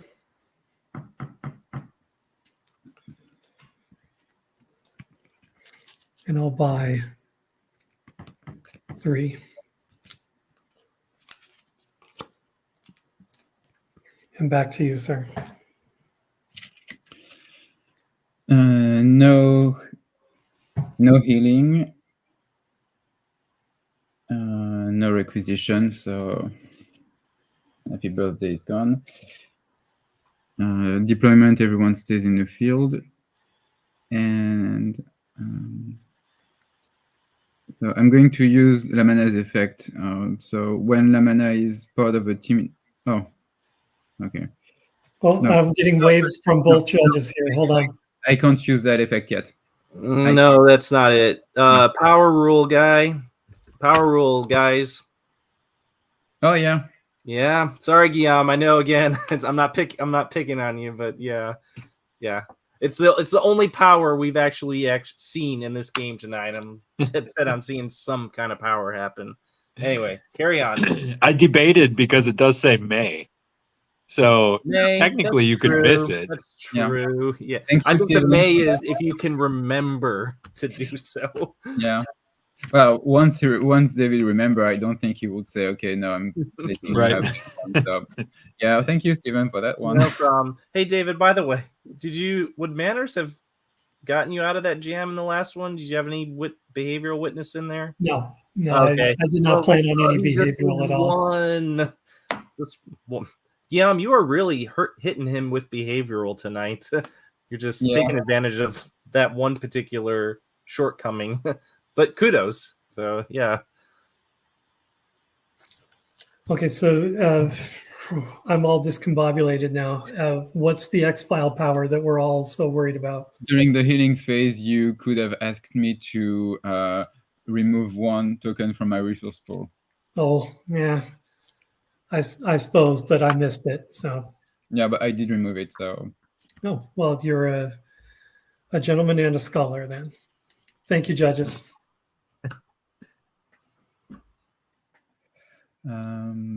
Okay, so we were at case assignment. So we are going to go. Well, doesn't make any difference. Okay, we are going to go to London County, Virginia. Computer 4+, and it's a motive question. I already know your motive, but that's the only site that I have. Puts me down to 2. And passing it to you for any bluffs you may have.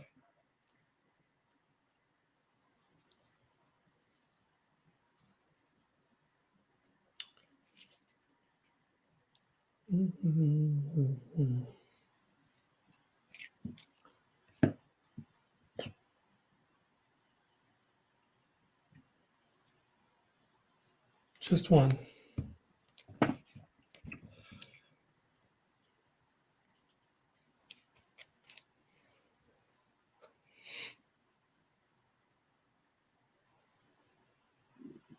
Okay, so I'm sending everyone. It's a true bluff. It's just travel arrangements. Any other cards that you'd like to play? Yes. I'd like to play the Manitou stalks its prey. Oops. Oh, no.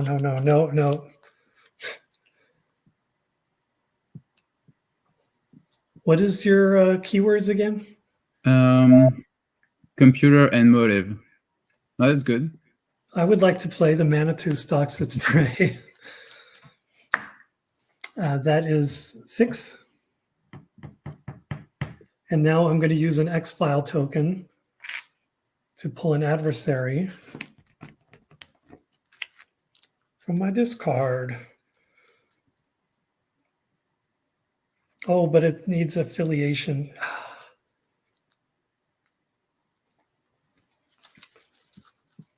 Shoot.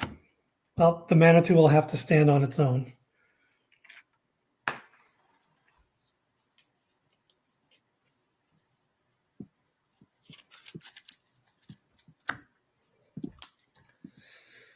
All right. So can I review that X-file power really quick? yeah, sure. The one that allows you to draw from your discard pile. Yeah, but it's got to be. Yeah, it says ineligible adversary. Yeah, that's not eligible. All right, carry on then. Let's go right to combat. Okay, so you have no long range, if I remember correctly. It says NA. So that means that you don't have any, but that the long range combat still happens. Unless I play dodge.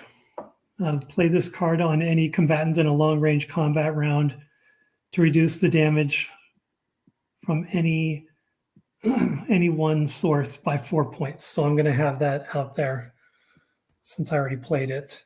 But yeah, I don't have anything to strike back. All right, so I have, okay, let me see. 4, 5, 6, 7, 8, 9, 10, 11, 12. I have 12 long range. 12 long range. All right. I'm So going to minus the 4, so that's 8. Still enough kill him. Yeah, to defeat the Manitou.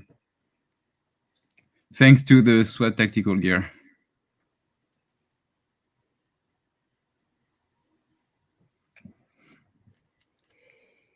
Let me count one more time. 3, 4, 5, 6, 7, 8. 1, 2, 3, 4, 5, 6, 7, 8, 9, 10, 11.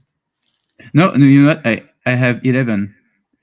1, 2, 3, 4, 5, 6, 7, 8, 9, 10, 11. Yeah, I have 11. So the Manitou does get to have 1 remaining health. Yeah. Okay. So I'll pay the 3 to reduce by 4, right? That takes you down to 11. Is that? So I have 11, so that takes me down to 7. So you have 1 health remaining. Oh, shoot.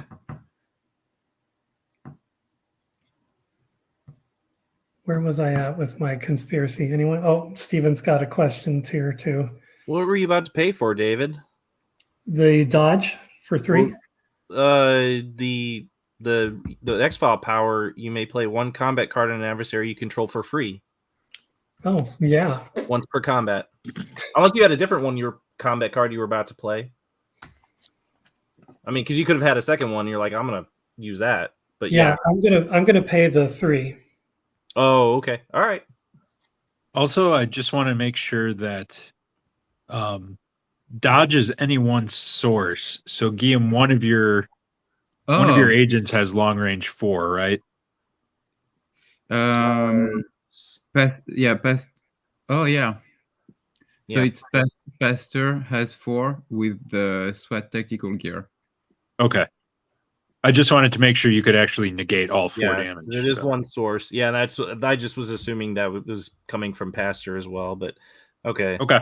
So I think David, I think 10 is correct. If because I saw you go to negative for a second there, but if I'm not mistaken, it was 10. So 10 after I pay the 3.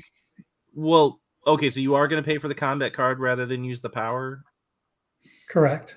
Okay, all right. Yeah, carry on then. Yep. Okay, so that helped me with that.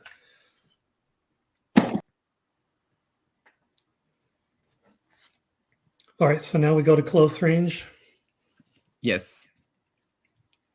and my close range is 6.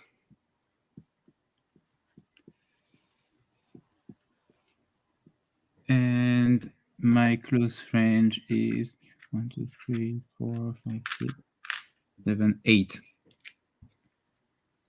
Okay. But I still cause damage before I Yeah. go. To any agent that you like.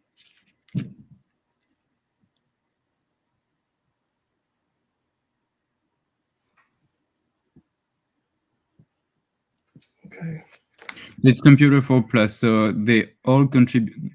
Everyone except Nemhauser has computer, and Pendrol has 3, Lamana has 3, Pasteur has 1, and Purdue has 2. So no matter who I take out, Yeah, it's not going to stop it. yeah. And if you want, and they all have a health of 4 except for Lamana, who has a health of 3. Okay. Now I'm going to use my X-file power. And before, oh sorry, go ahead. I just want I wanted to use Lamana's effect to look at your hand. So once per turn, when Lamana is part of a team investigating a site, he may force his opponent to show the card in his hand. Lamana may then steal any one card. He must still pay for it. All right. We've got Taking Chances, Los Angeles, California site, Alien Experimentation, Manipulating the Circumstances, Terminal Damage, and Massive Internal Damage. Okay. All right. Well, I just wanted to see if there was a card that could have helped me out of that situation, but no. So, okay.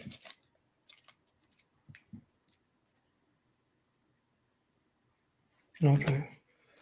So now I'm going to use my X-file power to pay for this combat card. Massive Internal Damage. Play on any agent that has taken 4 or more points of damage from a single damage source. That agent, gosh, I'm going to have to pull this up close. That agent must go to the hospital immediately and may no longer participate in the combat. The agent, gosh darn it. The agent may not leave the hospital until fully healed. Subtract 4 from the agent's cost. If the result is 0 or less, the agent is removed from the game. Agent Lamana, Willis, Purdue, and Vice are immune to the effect.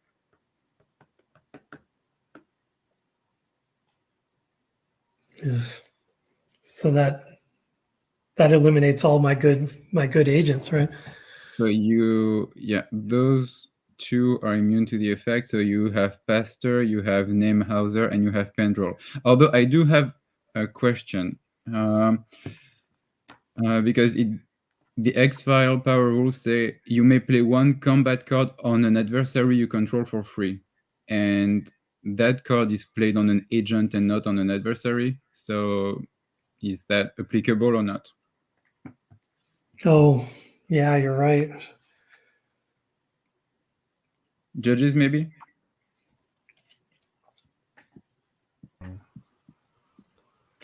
Well, it's just play on an agent that has taken 4 damage, so I'm playing it on one of your agents, right? And the power rules say you may play on an adversary you control. Like, for instance, if you want to increase the health of the long range.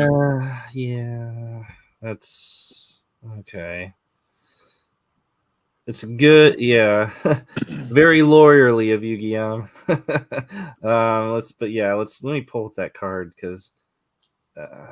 Yeah, especially since at this point in the combat, this is crucial. Yeah, this is very crucial. It's finally getting a killer card, but yeah, let's make sure we do it right. Okay, play on any agent. Yeah, that's how the card begins. So You may play one combat card on an adversary. Yeah, I'm inclined to agree with Guillaume on this one. So sorry, And David. at What do you this think, point, at this point in the combat, the Manitou has been negated and discarded, so he's no longer in play. Well, doesn't the Manitou still get to attack? Because he survived long range, so he still gets to inflict a little bit of close range. So he did attack. But we still haven't picked an agent yet. I'm like, who are we sending here? but he's been killed as well. So yeah, I think Guillaume, your point is that you have to play massive internal damage after damage is dealt, right? Yes. No, the card begins with the phrase. Yeah, the card begins with play on an agent. So yeah, if you're interpreting, yeah, I see where he's going with it because it says play on any agent that is So yeah, it has to be played on an agent. Yeah. Plus the card has to be played on an adversary, and at that point in the game, the adversary is no longer in play. So yeah, right. Damage happens simultaneously, right? Yeah, that's kind of how it's. But still, it's the fact that it's telling you where the card is played. In the book, it says play the card on an adversary. The combat card says play on any agent. So yeah, that's kind of where I'm seeing the loophole in playing that card, which is unfortunate because it is a killer card, and damn it, I want to see a killer card played tonight. But I well, David can just pay for it. I'll just pay for it. Yeah. I mean, you can afford it. So yeah.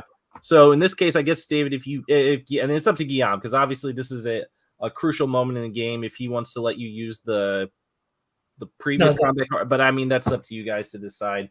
It's a crucial point in the game, so I don't want to. I think we all agree that the semantics say that this needs to be played on an agent, and the power allows me to play it. I'm talking about the dodge card. If you want, what we can do though is that you can take back the 3 from the dodge card because you could have used that one on the Manitou. Yeah, that's all I'm saying. I mean, yeah, but again, that's you guys to decide that. I don't want to be the deciding factor on that just because it's good that we finally have a killer card being played during a killer game. We're getting powers and killer cards in this game. This was a good choice in doing both because we finally got a chance to see one of each. All right, let's see how this plays out, gentlemen. I'm going to send you back. Let's keep us on here just in case. Let's keep Nathan and I here so we just talk it through, make sure we get this right. This is a big moment. All right, I'm going to play massive internal damage. And I'm not going to read it again. I'm going to play 8. So how much health? All right. So sorry, I hate to keep interrupting. So with the dodge factored in, what is the Manitou's health at this point? Oh, the Manitou is gone. He's one going into combat, close combat, but he's going to get wiped out. Okay, so the dodge kept him in there with 1 sliver of health. And then at this point, massive internal damage. But you haven't picked an agent yet, David. Who's going to the hospital? Who's going to be getting the 4 damage? No, the 6 damage. Oh, 6 damage. Sorry. 4 or more. So you can't choose. Although if you use massive internal effect, it doesn't matter how much damage you apply because you are going to get rid of someone. So. That's true. I guess So basically, with the massive internal damage, you cannot target Purdue or Lamana. Right. So they're out. So you can either target Pasteur, Pendrell, or Nemhauser. Pasteur costs 4. So if you play massive internal damage on him, he's gone. Pendrell costs 6. So he's going to the hospital, but he cannot get out until a healing card is played on him. What is his health though? 4. So he would be at 0, right? But it's from the agent's cost, not from the health. Okay. Oh, gotcha. And so the last part of massive internal damage says subtract 4 from the agent's cost. So that's talking about their RP costs. So that's correct, right? It's referring to what the ultimate cost. Okay. Yeah, that's what I. Basically, you can remove Nemhauser or Pasteur. Yeah. Oh yeah, sorry, not Lamana. Yeah, Pasteur. So you can't remove Pendrell because he's got 6, right? Yes, correct. Yeah. Okay. So that's something to consider, David. It's up to you. So if you it's want to actually either- get an agent out of the game, Yeah. you got to choose either Nemhauser or Pastor. Nemhauser. And if you choose Pendrell, he's stuck in the hospital until a healing card is played on him, and then he only then can he start healing. Yeah. He's got the double whammy. Yeah, Pastors I mean, and- it sounds like either way, though. I mean, unless you're sitting on something else, I mean, Guillaume's probably going to get the question regardless of whether you take Pendrell to the hospital or remove Pastor from the game. Well, either way, it sounds like he's got it. It sounds like he's got it. In the spirit of, I mean, if I'm mistaken, because Lamanna has 3 computer, right? Purdue has a couple computer, and then so even those 2 alone, Lamanna and Purdue, make the site skill checks. So again, regardless of which agent you choose, yeah, he's still going to get the question. But that, I mean, I'm not saying unless you have something else in your hand, so worth considering. But yeah, no, big moment. What do you want to do, David? This is a killer game. So I'm taking someone out, and that's Pastor.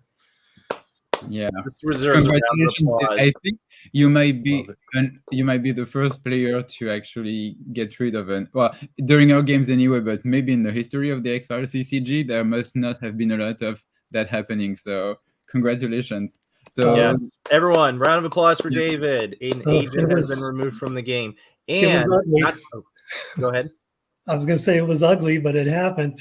yeah. And not just any agent, but a season 4 agent. So that is definitely a first. Yeah. True. Well done. Well done. Combat continues, but Let's be real. Deputy Pastor had a target on him from day one. That's true. It was going down.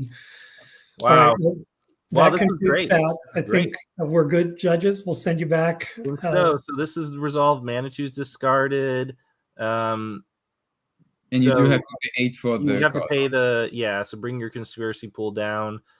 And I think, and you didn't use a token. Oh, that's something I wanted to bring up with you guys, because that, I mean, not as a question, but I'm like, God, the evil one kind of sucks now that you're kind of hounded by the fact you can only play that on affiliation in conjunction with an affiliation adversary. Well, we can talk about that in the post game. Yeah, we can, but I was like, that's too bad, because I was looking forward to that. Anyway, yes, let's talk about it afterwards. All right, gentlemen, we're going to finish out the round here. Okay, combat's resolved. We know we've already done the math. You've got the computer skills to handle it.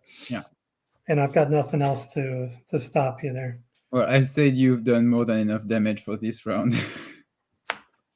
So, motive, I already know your motive. So, is your motive still control? It is still control. Okay, well, I now have 1 out of 2 chances. So, I don't know. Are you Leonard? I am Leonard. Yep. All right. And we're back. And you're back.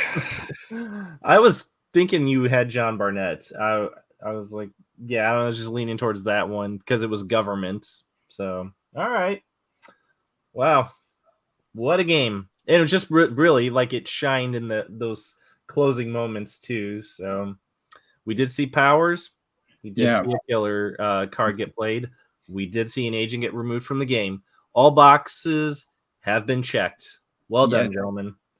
We saw no one so paranoid. We saw deny everything. Oh, man. I can sleep well tonight. We saw Scully cards. We saw season 4 cards. Yeah, it ran the gamut. So I will not sleep well tonight. David, you can take consolation in knowing that you accomplished something, momentous, even if you didn't win the game. I didn't think it was going to add up so that I could play this extra manipulating the circumstances. That could have brought out Simon Gates. Yeah, because and I think I would have been able to take out multiple agents. Yeah, Which it would have been such a, because you had Guillaume had 3 of your characteristics identified up until this last round. I was like, it's like, how are we not going to see a power at this point when 3 are known? So thankfully that didn't prove to be the case. We actually got to see all 3 of those characteristics powers get used. So yeah, that was a big final round. So that's how a game goes out, with a bang in style. Yeah. So, yeah. Well done. I'm glad I actually got to scratch off something on Guillaume's X-Files. I was getting ready to say that Guillaume was going to have in Mortal Kombat terms, a flawless victory. Yeah, I didn't get skunked, but Not quite. You got a question out of there. Had it been security, you would have shot back right up front, because there weren't very many security X-File characteristics. So had that been a yes question, that would have been a game changer. So anyway, Guillaume, what was your hidden X-File? It was my Gen Con X-File Arctic Worm. Another momentous moment in this game. They just keep piling. I will not be using that one in a long time. But you do have 2 X-File Gen Con. Yeah, I do. I mean, I don't remember what the other one was, but maybe that one will appear. I did want to choose randomly, but then I stacked my deck with evolutionary adversaries, and I did not want to use that specific rule, and I did not want to, because I figured it would be too easy for David to figure out my affiliation if I had played multiple evolutionary adversaries. Too bad David didn't choose one of his Gen Con X-Files, and that would just been like, there you go. Just added craziness. Well, but then again, wait, you have a David May signature on yours, so that on the back, right? So that probably would have been a giveaway. Never mind. And it says for demonstration purposes. Yeah, you don't use sleeves, right? Yeah, I did have an extra sleeve, an extra card behind it, and I did the same. I had to do the same thing for the Scully set and for the season 4 cards as well. Right. Yep. Yeah, that's the only drawback to printing the cards yourself. You can't, you do have to have a different back to the cards. So. Wow. Okay, so yeah, can we talk about Evil One? No. No, I'm in your part. I was like, how is that not like that card costs 8, and you have to have the condition of playing it in conjunction with another adversary. It's like, is that not hard enough? And you have to pay 8 just to get the Evil One in there, but it's got to be affiliation only. So yeah, I don't know that I'm less of a fan of that card now. Yeah. If I had played the whole scenario out in my head, I would have had manipulating the circumstances. That would have brought Simon Gates out, because I wouldn't need to worry about the activators or the keywords, and then the Manitou would have had 16 health instead of just 8, and it could have taken out a lot of his team, and my damage would have been 12. So it's that was unfortunate. I almost want to demand a rematch with this same deck. I was really very excited about this deck, but very early on, I had almost an entire conspiracy hand, and when it came to investigating, I had like nothing to defend myself. Even buying cards, I was just pulling more and more conspiracy, and I kept getting the killer cards that I wanted, but when it came time to get around to it, either I didn't have the right activators or everything just wasn't in the right place at the right time. You were not lacking in resources, though. No. That's for sure. That's no, everything was there. I had the points, I mean, that worked for me. That worked out really well. I feel like the only thing I would change probably is one of my agents. I would change to who's the season 4 guy that can find can search the deck for equipment that you had. Oh, Pastor? Pastor. And I would have searched for a cell phone and left one of my guys in the bureau. Yeah, I mean, you had Tillman on your team too, so Tillman could have. On What's that? Pastor, it wouldn't work because Pastor only allows you to draw armor or weapon equipment cards. Oh yeah. Oh, But you did have Tillman, though. You could have used. Oh no.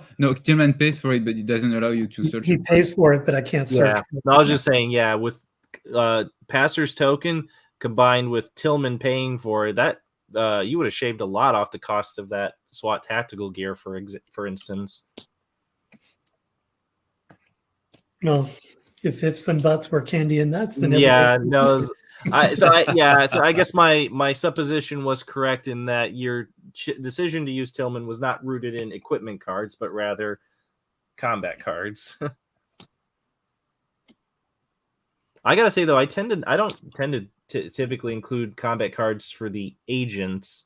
I tend to just go for the ones that would benefit the adversaries in my decks personally. But I've seen you guys use like those purple ones and whatnot, and yeah, they do have their place for sure. Guillaume, you had success using the knife with Krychek in one game, didn't you? Yeah. Yeah. I think that was my episode 6, if I remember correctly, because I titled it "Knives Out." That was the one where you guys played equipment cards. Oh no, with resource, right? Nope, that wasn't the right game, because that one I haven't even edited yet. But yeah, that was a more recent one. Yeah, I think that he did have the knife in that one. You're right. The adversary only combat cards I can never quite bring myself to add, just because I like having the purples that you can pitch for conspiracy points, just in case. Sure. You know, they don't sit there dead weight in your hand or whatever. Or you have to only use a specific type of adversary, and then you know that those combat cards would be useful, because if you do have government, alien, and evolutionary, then you cannot have a card that's applicable to all three of them. But like in this deck, I only had evolutionary, so I had like maybe 3 or 4 combat cards specifically for evolutionary characters, the adversaries. But I was really liking in the CP pool. So I think my one strategy for the game was I wanted to include a lot of bluffs, but I did not want to include bluffs that costed more than 4. So that turned out good because I was able to make use of what little CP I had. As soon as you ask David what the two skills were for Folkstone, I was like, yep, right. He's got writing on the wall. That's the only reason you would ask that, really, that I could think of. Well done on playing that card. I really do like that bluff. We didn't see it a whole lot during play testing. No, because I have it in my. I think I had it in my decks for every season for playtest. But anytime I had it in my hand, my opponent would play a monocyte. Yeah, that's usually how it goes. Yeah, doesn't that figure? Yeah.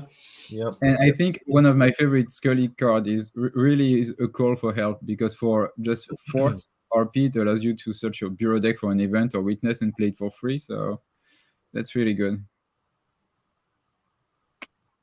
Oh, I wish I could have edited that, the real like the intended version of Matt and Mike's events reveal, the part 2, because that particular card was going to have Mike and Matt fighting, and then at the end, like, Matt calls his dad to come and get him.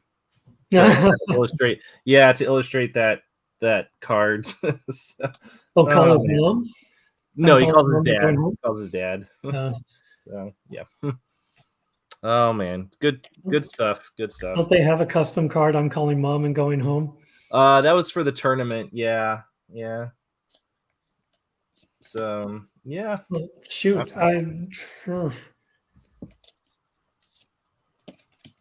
yeah. Gosh, I didn't. I didn't think I could shave my deck down anymore, but I had spontaneous combustion too. Well, David, if you're going to keep that deck, for the love of God, throw some behavioral witnesses in there. Well, I would never have thought that, because typically the card, the skills that your opponent uses against you are like subterfuge, like authorized access only, computer access denied, computer. Guillaume was really going after your behavioral. or your lack of behavioral skills. I would not have thought that. That's not one of those skills you generally. But granted, he had to pull out like a season 4 card to do that. So I guess atypical. But I also had Sheriff Taylor from season 3 when it Yep. changes to Sciences 3+, and there is the other one to Medical 3+. So I think when you're using all of the expansions, you just can't cover every skill. Not without having a large deck like I do all the time. So and the ability to go search for that specific card, because you do have manners, for instance, but you only have 2 instances in which you can use them, unless you put the mailman in there. Yeah, or Nurse Owens. Yeah.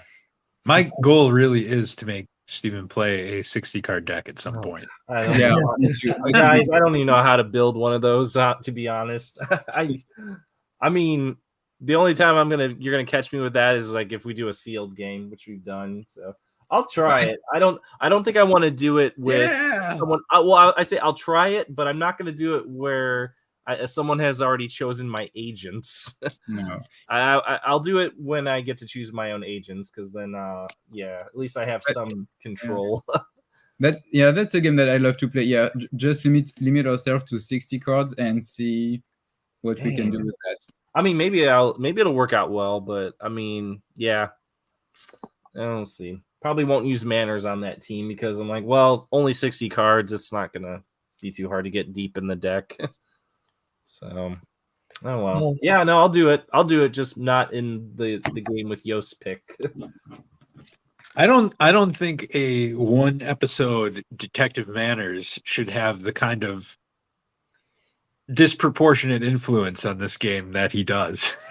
It's really he doesn't have res and he doesn't have a whole lot of skills to go around, but it is amazing that one effect, if you build your deck right, I mean, you could have manners and then just not have a whole lot of good witnesses in there, but if you build the deck right and kind of cover your bases with the skills, manners can come in handy. I mean, he's not going to be able to get you out of every jam. In the instance in the video I just posted, I needed subterfuge and I didn't have enough witness. None of the witnesses I had would have gotten me out of a subterfuge 4 skill check.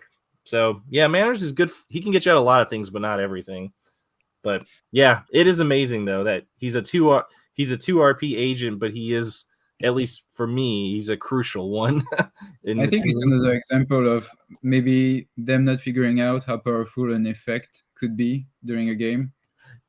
Yeah, and maybe because like the Mulder expansion, you can even say the same about the Scully expansion. Obviously, a lot of the witnesses were they were somewhat amplified from the Premier Truth editions, in that because the Premier Truth only had they had 1 to 1 skill or 2 to 2 skills, and that's it.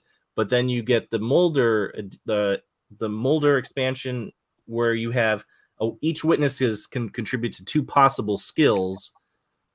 Same with the Scully set. So I wouldn't be surprised if their focus was on using manners to, not necessarily the ones that would be used to negate adversaries. So that's probably where their minds were when they were thinking of it, and not really factoring in you could get manners to call out an adversary. We lost Steven. Something. He's you're in and out. A little bit. Was that me? Yeah. Yeah. That out.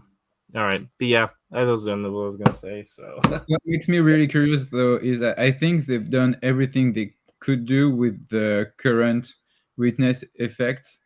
Like, so what would they have done at the game continued? Would they have tried to maybe have witnesses that cost 4 and then would have maybe 3 skills, or would they have done something different, like what you're trying to do with the expansions? I mean, it could have been they were running. I mean, I don't know. I mean, they really, like in the Mulder expansion and the Scully expansion, there were more witnesses than any other card type. They were really kind of exhausting themselves on witnesses, unless they were going to bring back, like, I don't know. That's a great question. I think they would have seen it play out in a tournament and banned it. What's that? Detective Manners, I think No. eventually. Yeah, oh yeah. No, I Yep. don't think that. I don't think that warrants a banning. The thing is, Also, I'll tell you, the more I think about it, the more I prefer limiting witnesses to the investigation phase. I mean, that's what we would have seen in a future edition had the game continued. You would have been told exactly when you could play witnesses. Although, Yeah, retroactively adjusting the ones that came out for the earlier editions, that would be problematic. But yeah, you were going to see. You wouldn't be able to play Kevin Morris, for instance. I think. Well, you could. You just wouldn't be able to collect the be resource certain round. like the first turn you play it. So Yeah. you play them during the investigation phase. You still get the tokens in subsequent turns. You don't get the token that turn for playing the site. So it really doesn't nerf those cards that bad. Yeah, no, it's just it structures it a bit more. Right. But yeah, rather than you can play witnesses during the healing phase, or it doesn't really make much sense. No. And I think it's implied in the rule book, but they don't just come out and say it. Nope. No, they don't. Yeah. If you go through the whole skill check subroutine nonsense, and you look in the investigation phase, it says then either player can play cards. And I think that's meant to imply that that's your time to play witnesses or whatever.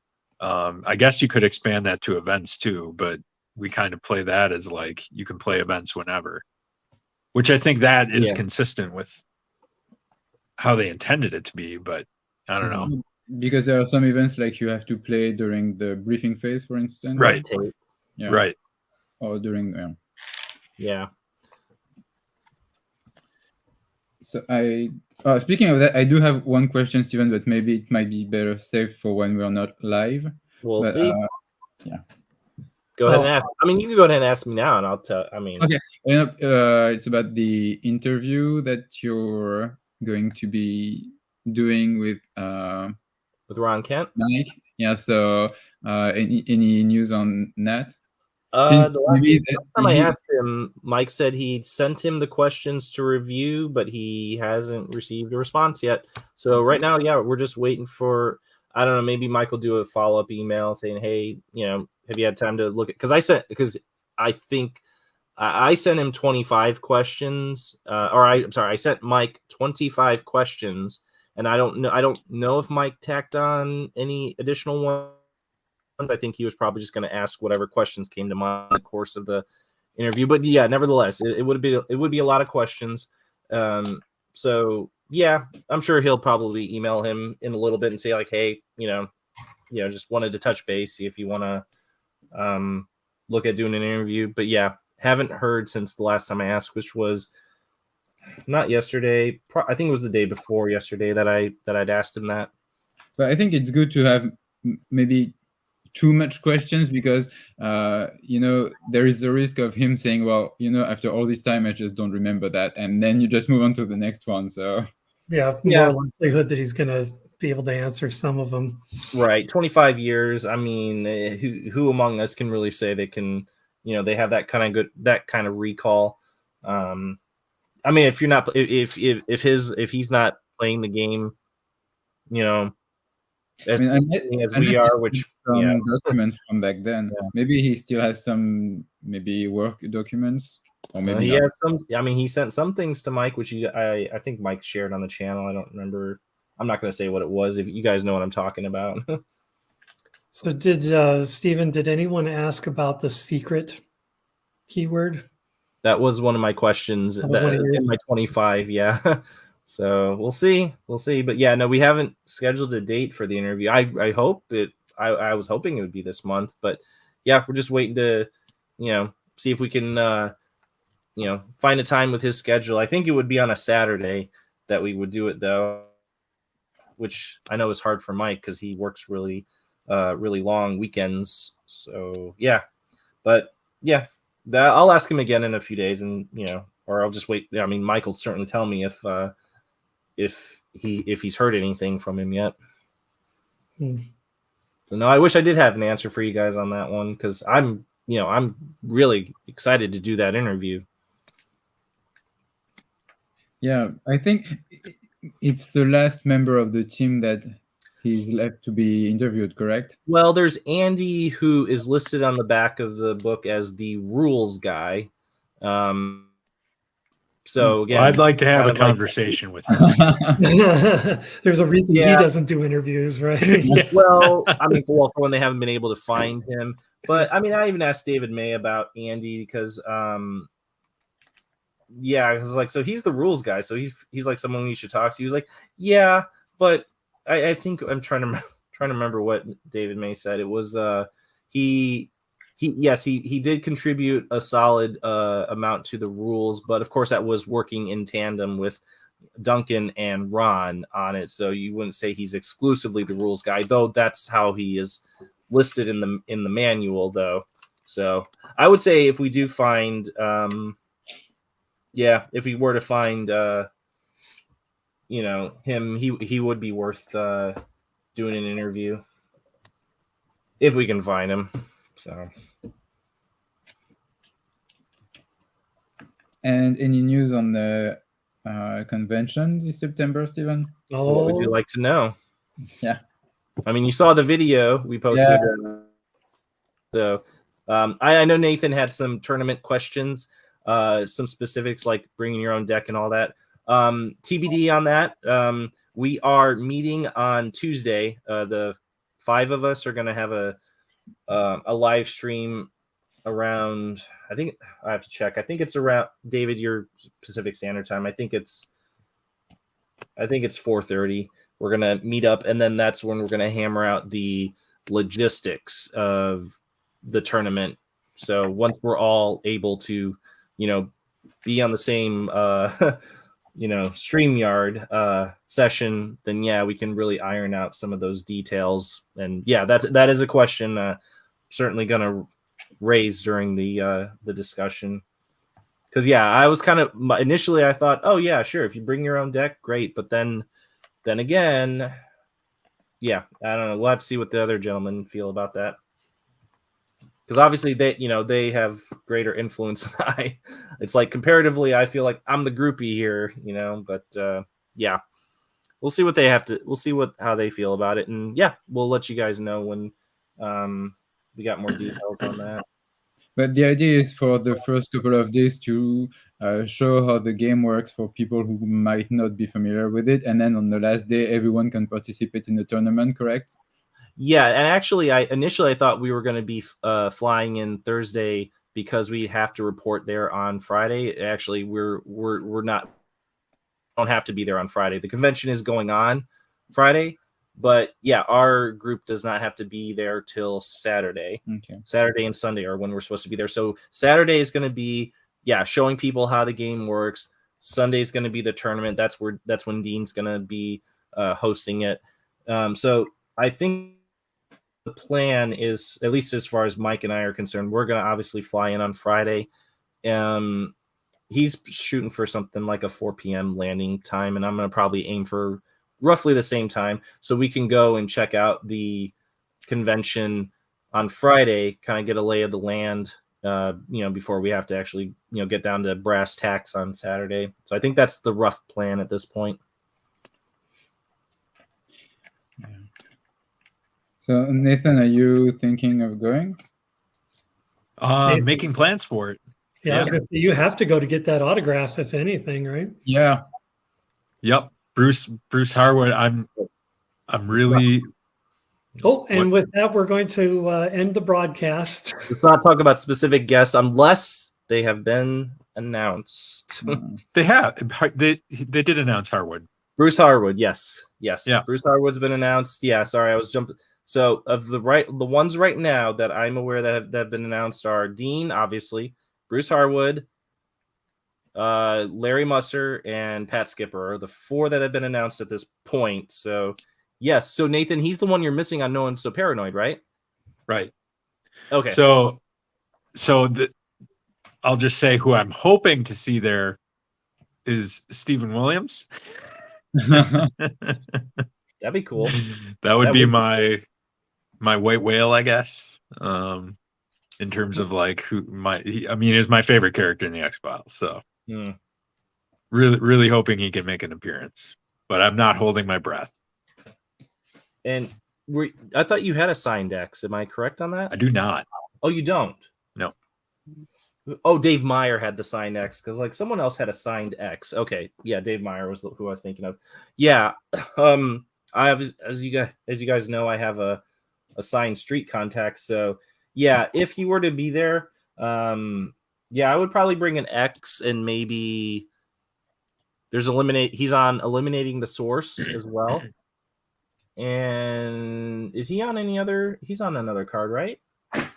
Well, he's Street on the contacts. What? at least on the season 4 card, but that might not be the. That's not what I'm thinking. Yeah, Yeah. fully set. I would just do an X. X for sure. But Yeah. if I'm there, I'm gonna get. Isn't Skinner chooses a side or something. Yeah, There is one- that's Oh, that yeah, I was see yeah, it. yeah, yeah. That's one to get assigned. Skinner chooses a side with Mitch's autograph and. Oh yes. Yeah. Now you're talking. Yeah. Well, yeah. I wonder. Yeah, because I wonder. Pileggi, we haven't heard anything about whether he's going to be. Yeah, I haven't. I mean, he would be one to get for. Because I know the convention. The Saratoga, the preservation collection that's doing it in July. They're kind of staggeredly announcing their guests. Did you guys see who they announced today? Not that I recall. Jolly Jenkins. Oh yeah. Yeah. Layla Harrison. They got her for that. Oh yeah, I did see that. Yeah. Yeah. Bill Davis is going to be there, right? At Saratoga. Yep. Yeah. And Reyes. I would hope for him in Minnesota too, but again, not holding my breath. So if Stephen Williams gets announced, if something like that happens, because there are some empty slots. Oh, I'm going to have a party. I need someone to get this signed for me. Yes. It's my Gen Con mix. Oh Yeah. yeah. So you can send it to me. I'll certainly do so for you, David. And Glad to do. Actually, so. you should probably kick it to me. You might be doing a tournament when he's signing. You never know. Well, that's Sunday. I mean, Saturday. Yeah, I mean, we're gonna have time. We'll definitely have time to go around the convention. But yeah, and because we're gonna be there on Friday too. And Friday we don't have to do anything. So Friday would be the day we can another day we can go around and get autographs. But yeah, good point. Yeah, Nathan might be more fluid. You know, I'll be there. Yeah. Excuse me, fighting something. I would. I'm sorry. I would totally blow off the tournament to go get Stephen Williams' autograph. Oh, you don't have to apologize for that. No, this is gonna be awesome. I'm so excited to be doing that tournament with alongside Dean. That's gonna be amazing. Oh yeah, I really wish I could be there, but as I said, I knew the tickets would be expensive, but I just had to look anyway, and yeah, over €1,000.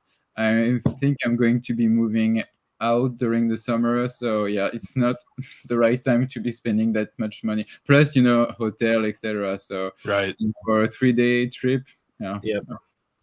GoFundMe. Dax kind of in the same boat you are, Guillaume. He's really trying. He's not completely abandoned all hope, but I mean, I wouldn't say the odds are good because obviously coming from that part of the world, it ain't cheap, as you know. Yeah. Would love to see you there though. That would be awesome. Yeah, that would be great. It'd be awesome to have all you guys there. Yeah. Just play a game in person for once. Yeah. No cameras and stuff like that. Guillaume, start a GoFundMe page. We'll see how many people we can go. Back you. There you go. I'm not sure people will find this a worthy cause to contribute to. I would. From where I'm sitting, that would be a very worthy cause. So yeah, I gotta bring all the equipment as well, because we are going to be doing some streaming when we have time.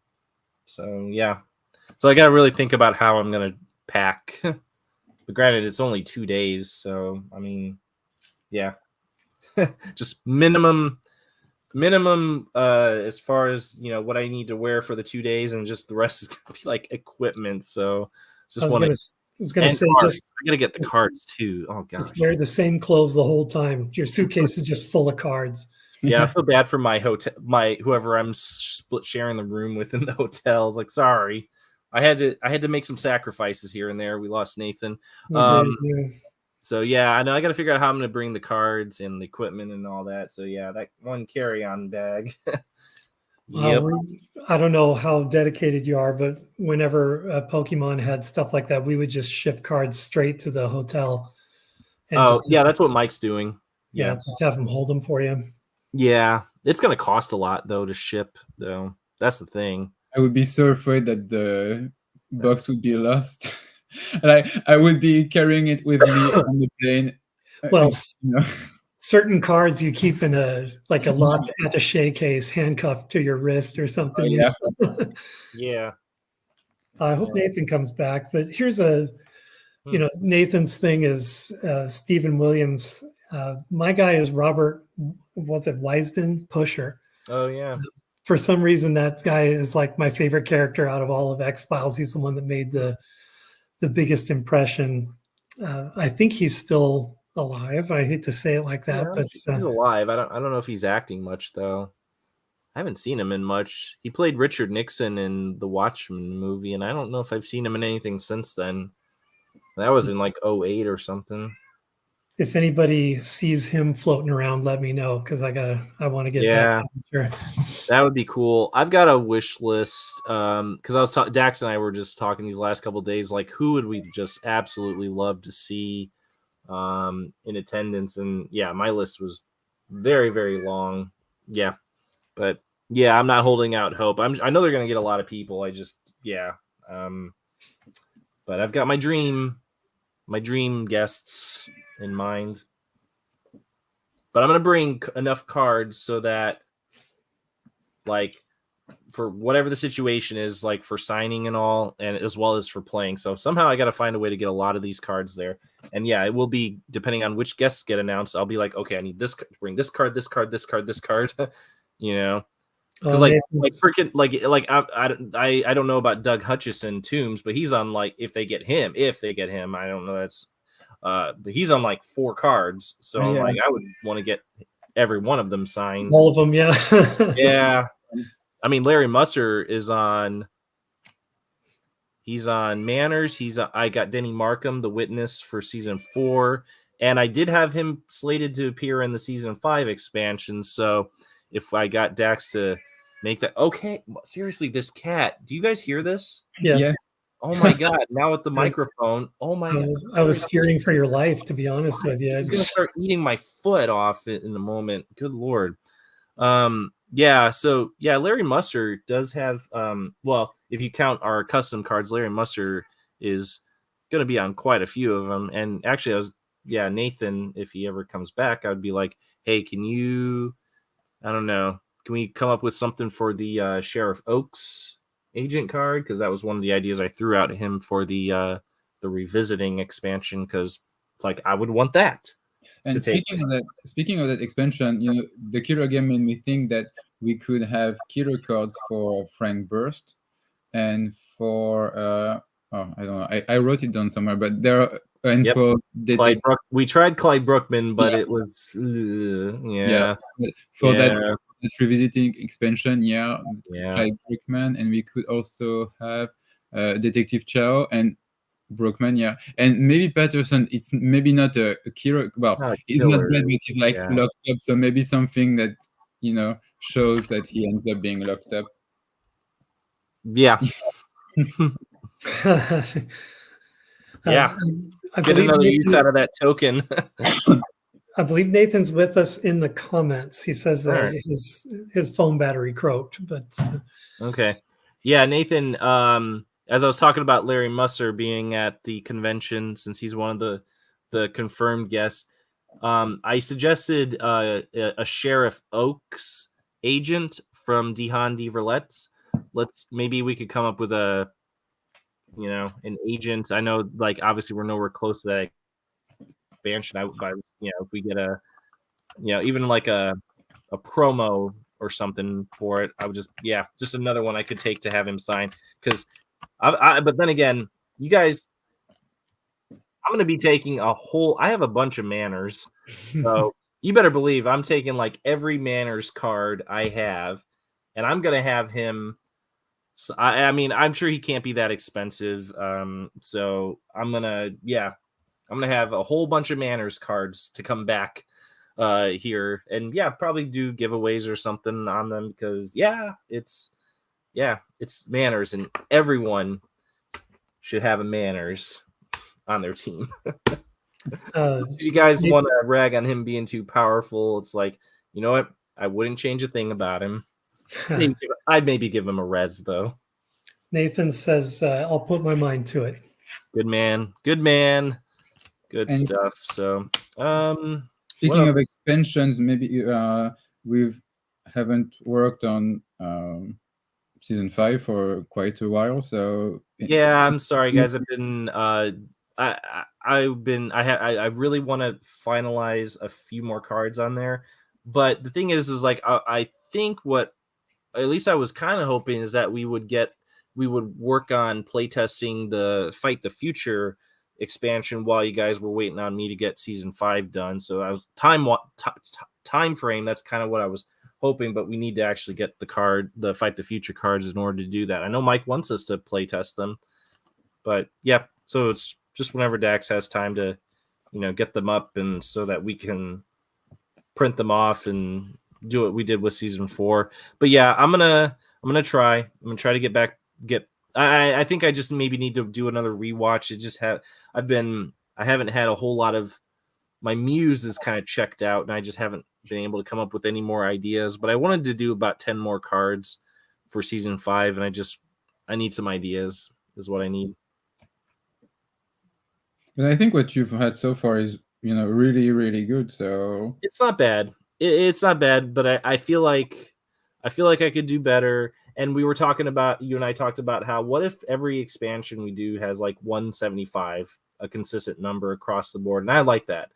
And actually, that would be good for like planning your bureau file numbers, because that means if I commit to that, then you can set yours for 6 and 7, knowing exactly where to start. You know what I mean? Yeah, I think by the time we get to season 6 and 7, I think I will hold off to putting the numbers, just in case we change our mind, or maybe if we say, okay, in the revisit, in the expansion that revisits early seasons, if we think of a lot of cards, and then we say, okay, for this one maybe 180 or 85, or just to make sure that we have all the first seasons covered. So I would not want to number season 6 and then have to go back and do it again. If something happens. But for my part, I am committing to that number. I know I said that before, but I just think that would be a nice bout of consistency to put in these. So I'm committing to that number. I just need to come up with 10 more. Nathan says we should all band together as one big happy family on expansion. We can certainly in September. I know I kind of floated the idea with my field office crime lab, because I'm kind of getting writer's block on that. Hopefully one night, maybe not a Saturday night, maybe not even a public, just all of us sitting down and kind of brainstorming some stuff. Yeah, definitely. Getting rid of some of the bad ideas and throwing in some good ones, and bring it together. I'd appreciate the help, that's for sure, especially from the Hive Mind here, because you guys are the best. And if we ever get the Ron Kent interview, maybe I could get a nugget or of info out of him on what they're, because we do know, did I mention to you that when I listened to Brian Woodward do the interview on the Booster Pack podcast last summer, he did say that in an early draft of the game that they did have what they call like a forensic lab. He said he said forensic lab in the interview, but we know that was referring to where the clues would get taken or something. He said something along those lines. So we knew there was, so it's not just fluff text. I mean, ultimately it does become fluff text because that idea was nixed, but there was at least at one point in time that they did conceive of that fourth section of the table. But yeah, it would be nice to know if they had any other specifics. And so, yeah, that is one of the questions I'll ask if we get that interview. And so you guys. I'm wondering if they had a whole nother class of card, like a clue card, and they figured it was just too much and they canned the whole Yeah. thing. Yeah, especially for basic, that might have been too much. So yeah, I'll let you guys know if we get that interview. And of course, yeah, there's a lot of good questions, we would maybe get to finally get answers to and inform our future expansion planning. I've been revisiting season 7 since I changed the templates that I've used when it was my first template that I used when I first did the season 7 cards. So since season 6, at least the first draft is done, I'm redoing the cards, the mock-up for season 7. And so I went back and I changed a few effects, and I realized that when I wrote that first draft of the expansion, I hadn't played a lot of games yet. So going back and revisiting it maybe 8 or 9 months later, there are some effects which I felt were not as good as they could have been, or which were not totally appropriate. So I did tweak some things. And what about season 6? Your latest update on that? Have you done anything more with that? No, I posted everything on the OneDrive a few months ago, back in December. Okay. All of the cards are on the OneDrive, so you guys can look at the cards. So as far as I'm concerned, that first draft is done, and then once we get to that expansion, we can go over everything together. But my proposal for the first draft is all there. So I wanted to put all the cards on the OneDrive, so I don't know, in case I lose my files, in case something happens, and you guys have access to those cards. And once season 7 is done, the new version, I will put that on the OneDrive as well. So all of those cards would be available for all of you guys to review, to read, or to save. I know that they are saved in different places. Yeah, because I was just about to ask you, and I spend go to your OneDrive a lot just to get clips from what I need. It's on it's on David's OneDrive. Oh, okay, gotcha. Because I was gonna ask which folder. All right. But yeah, I could put it on mine as well. I got it. I found it. Yeah. Yeah. Okay. I keep forgetting. Yeah, we put stuff in David's OneDrive folder from time to time. All right. Cool. Yeah. And maybe reading some of yours, maybe I might get. There are way too many season 6 and way too many season 7 cards. So if you want to keep it at 175, we will need to get rid of some of those effects, or either use them for season 5 or keep them for season 8 or 9 or 10 or 11. Whenever, if we really struggle for ideas for those seasons. Yeah, I've only thought of like 1 or 2 ideas recently, but I was like, I mean, yeah, it's kind of just where it is right now. I was like, been playing more games lately, so just kind of hoping the muse would come back and just get me cracking on those last 10, so then I'll feel happy about them.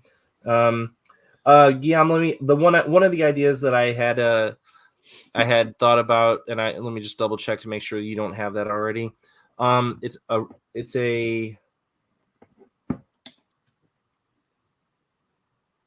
It would be a conspiracy resource event. Okay. It would be that while this card is in play, you may sell agents for their RP cost and not their res. So it's okay. Oh, so you would have agents in your hand, and then you would be able to sell them for the RP cost and not the res. while that card is in play. You don't have anything like that, right? No, I don't. What do you think? I think that's good. Maybe I would add a restriction of maybe place 2 tokens on the card.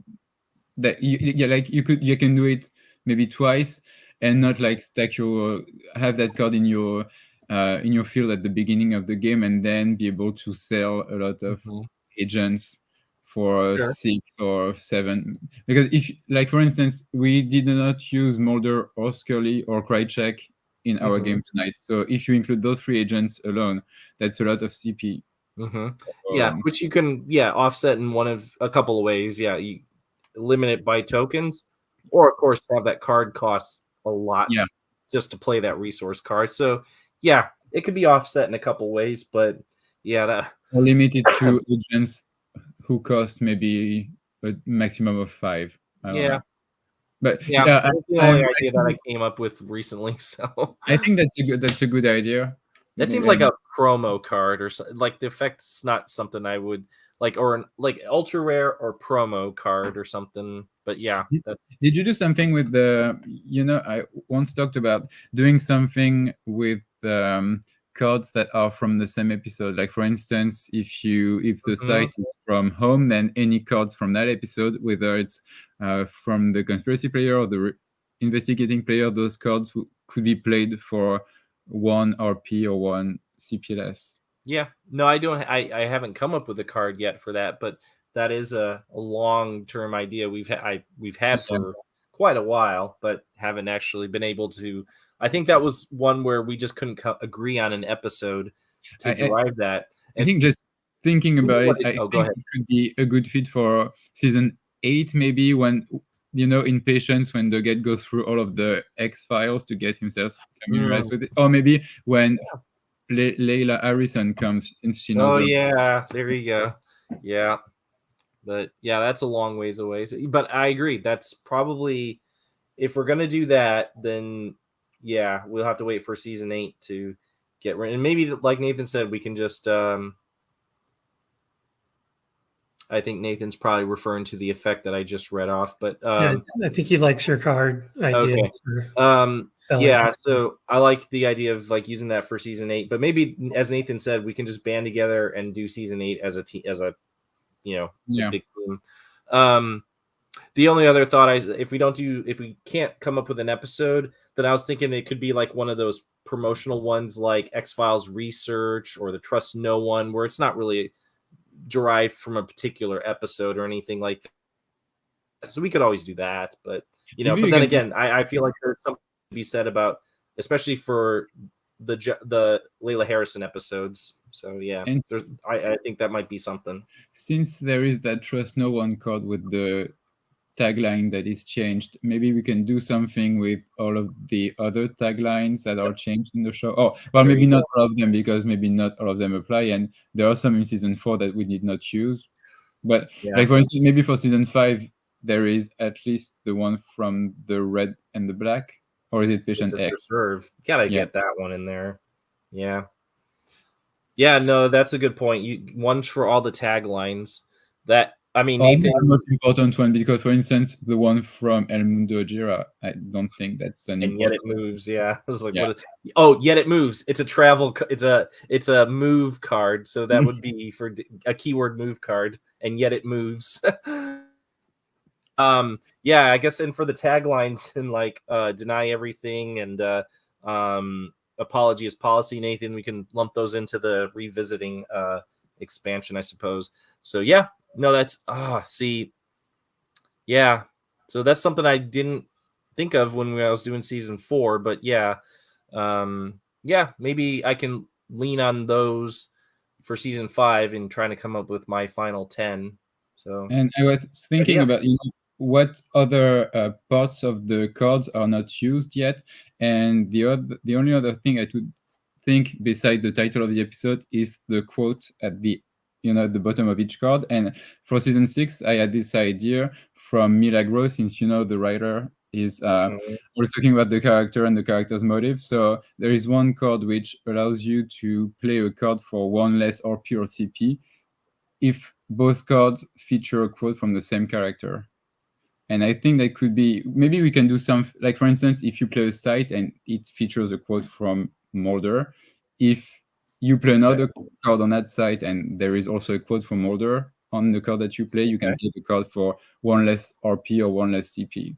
Or maybe something different, but I think, sometimes we struggle with we struggle with quotes because we want to make room for them, and sometimes we want to shorten the effect. So I think since that's such a big part of the card, maybe you can try to come up with something for the quote, even if it's not that. But I think we can maybe think of something. Give them greater purpose.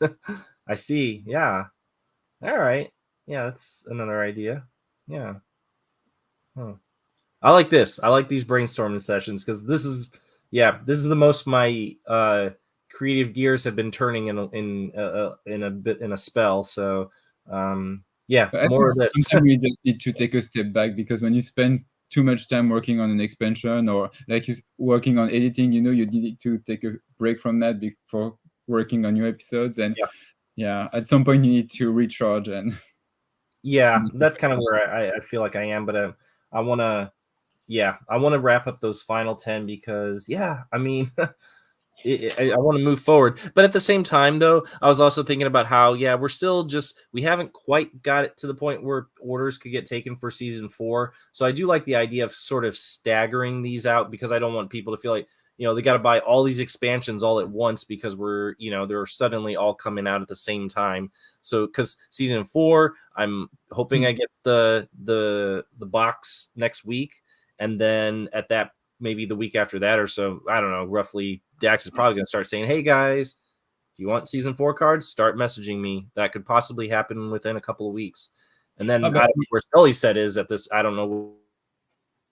I have no idea where we are with Scully's set as far as people being able to buy them. But I would imagine that's not too far in the future. So, I mean, for people, who may not have a whole lot of money to go around, I think, the fact that we're staggering these expansions out will certainly allow people more time to absorb the cards that they just acquired.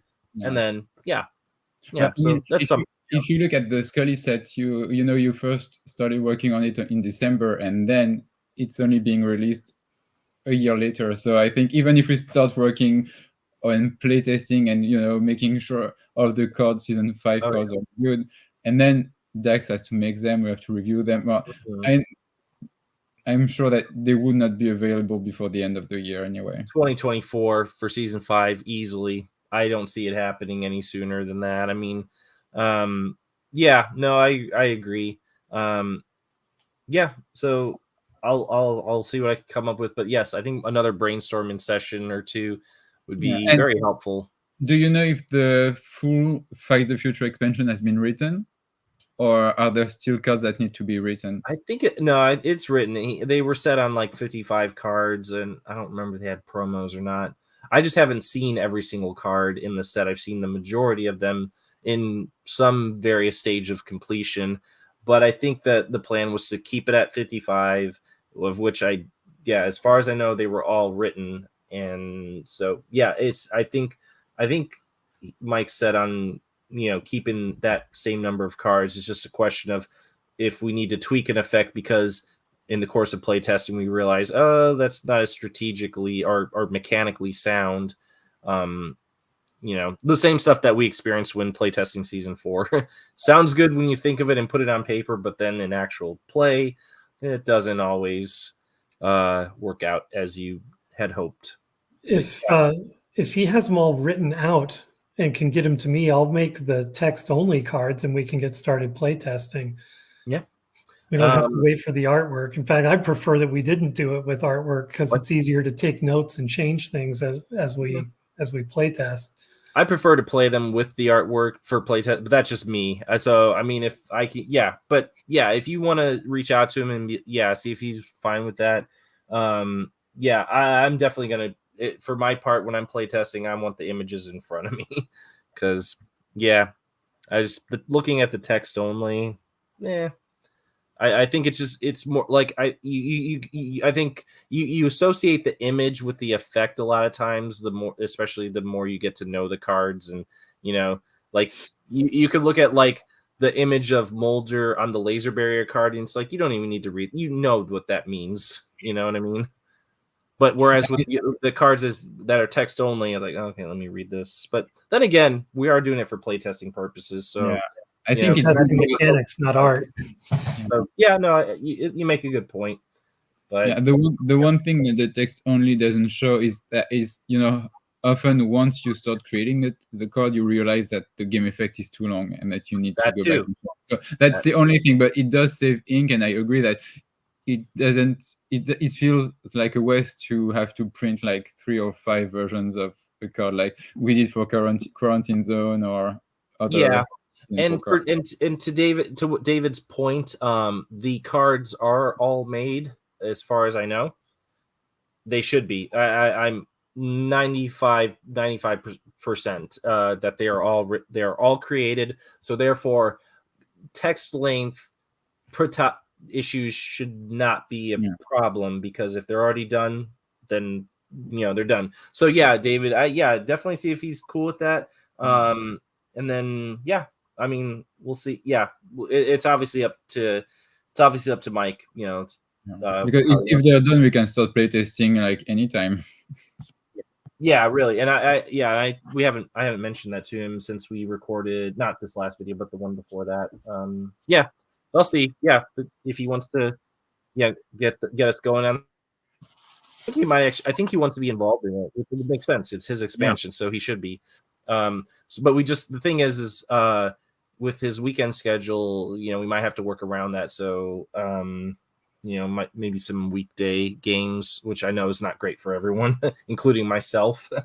So, yeah, I think that's something that we might have to work out first before we start. Is like because he should be involved, because if we have questions about the cards and their intent, he needs to be there to address them as they come up. So, knowing his weekends are not flexible. We'll have to see what we can work out scheduling wise.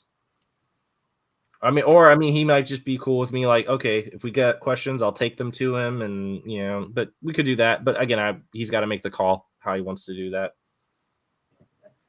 But in the meantime, I'll just try to come up with the final 10 and let you guys know that's done. And maybe even if you don't find the 10 cards, maybe once we start playtesting, then we can say, okay, that card is good, and maybe we could have that additional card to counter that or to increase. Yeah, that's true. Something to answer some of these effects. And because since we are not having Dax make the cards until they are finalized, we don't have to worry about card numbers and Excel. So we can just do.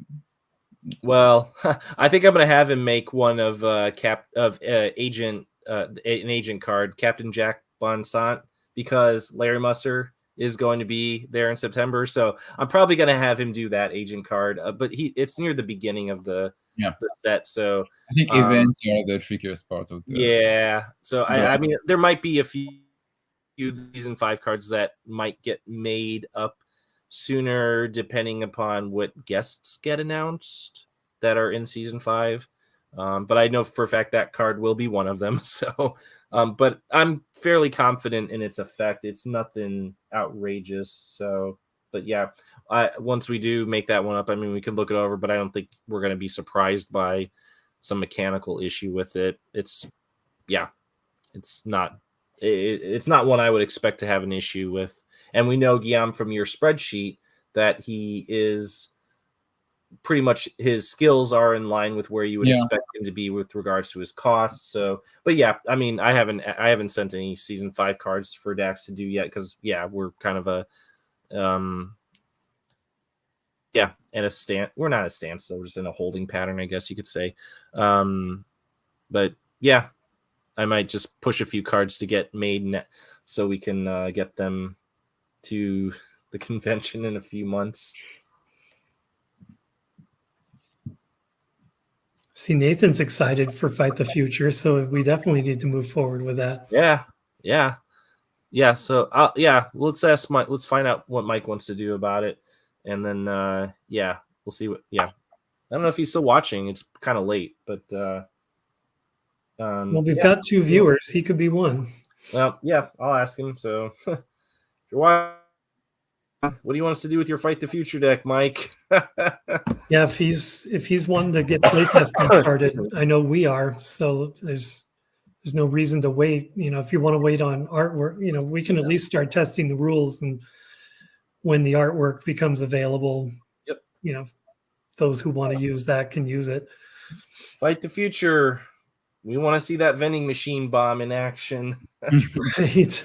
I mean, just that alone is worth the price of admission, people. That just to get that vending machine bomb, there's going to be a whole lot of Kresge's getting blown up. Hey, David, can I ask? So, what did you do to resolve your camera issue? What's the what are you using for?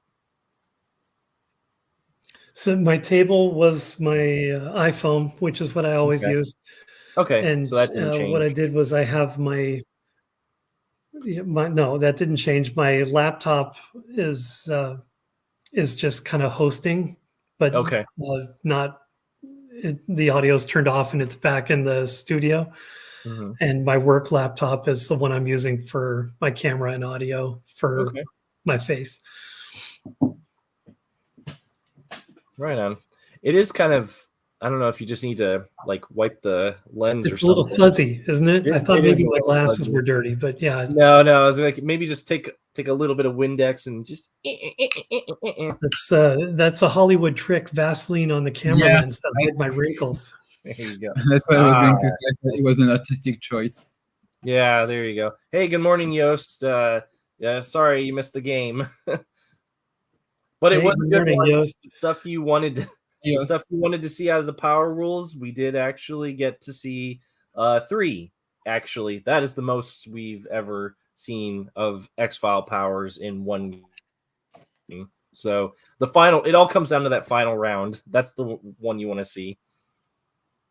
And there was an agent removed from the game. Yes, a killer card was successfully employed. Wow, yeah. All of that is in one round. So yeah. So yeah, you got a video here to rewatch so you can see all that sweet action. Yep. Yost, call in sick to work. Do like Guillaume. Get a beer and a pizza. Hey Guillaume, something else maybe you'd want to help us David and I brainstorm. So the tokens we've been working on some tokens for season 4 and whatnot. We're kind of stuck on a cancer token. As you recall, David just had a token that just says cancer, but we're kind of like, well, what can we get it like an image or an icon or something to go along with the cancer token? So if you come up with ideas like an image, just I think the symbol that I associate most with cancer is there is the ribbon for it, but it's more like a healing thing than inflicting things. So exactly, yeah. And we already have like a cross, like a hospital cross. Maybe it's too similar to a damage token. Although maybe like for damage token, I have a skull. So maybe a hospital cross for cancer and a skull for damage. If you got if you got an image, like just throw it out. Like maybe we need a channel in the Discord dedicated to making tokens, because as we are coming up with more expansions, we're coming up with different ways to apply them to these are my damage token. So okay. So nice. Maybe just a cross, a hospital cross or something for the cancer, because otherwise I don't think that there is a symbol for cancer. An X-ray image like Scully holds up. That's a good suggestion, Nathan. Let's see if we can. And I know David's been going the distance to see how it looks on camera too. Consider that's what they how they would look in the course of one of our streaming games. So because I know he tried. What did you try, David? And it didn't work out so well. Oh, I found a few images of actual cancer cells. Yeah.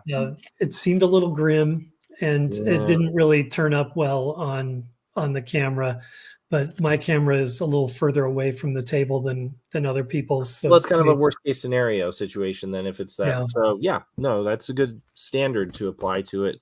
But yeah, no, but maybe we can find an great image or something that might that Nathan suggested. That might be worth. I didn't think of that because I was going through and kind of like you. I was kind of like the maybe cancer cell. Yeah, that's kind of what I was thinking of too. Something that's yeah, that you can maybe a little more iconography than like real life images. But yeah, Or maybe since Scully's cancer and most of the cancer on the show are caused by the neck implant, maybe. So we've already got that. We've got the nose implant. It's a nose implant. It's the implant. Oh yeah, the chip, the little circle. Yeah. Oh, that's something. Although would they look good on the? That's true. That again, it kind of comes down to how they look, but yeah, but it's still it's ideas. That's what I'm wanting. Yeah, ideas. So we also were looking the Frozen one. There's the Frozen token. Granted, that only applies to one single killer card. So I mean, that's the other one. I was but that one's not essential as far as I'm concerned. The cancer one is definitely essential for the season 4 tokens. But yeah, I mean, if you come up with a Frozen token, but again, it's just that one card. You also have Gulag tokens. Tokens of imprisonment. Yeah, that's true. That's true. Yes, we need a token of imprisonment as well, for sure. That's another one. So yeah, I'm gonna have a whole bunch of these things too.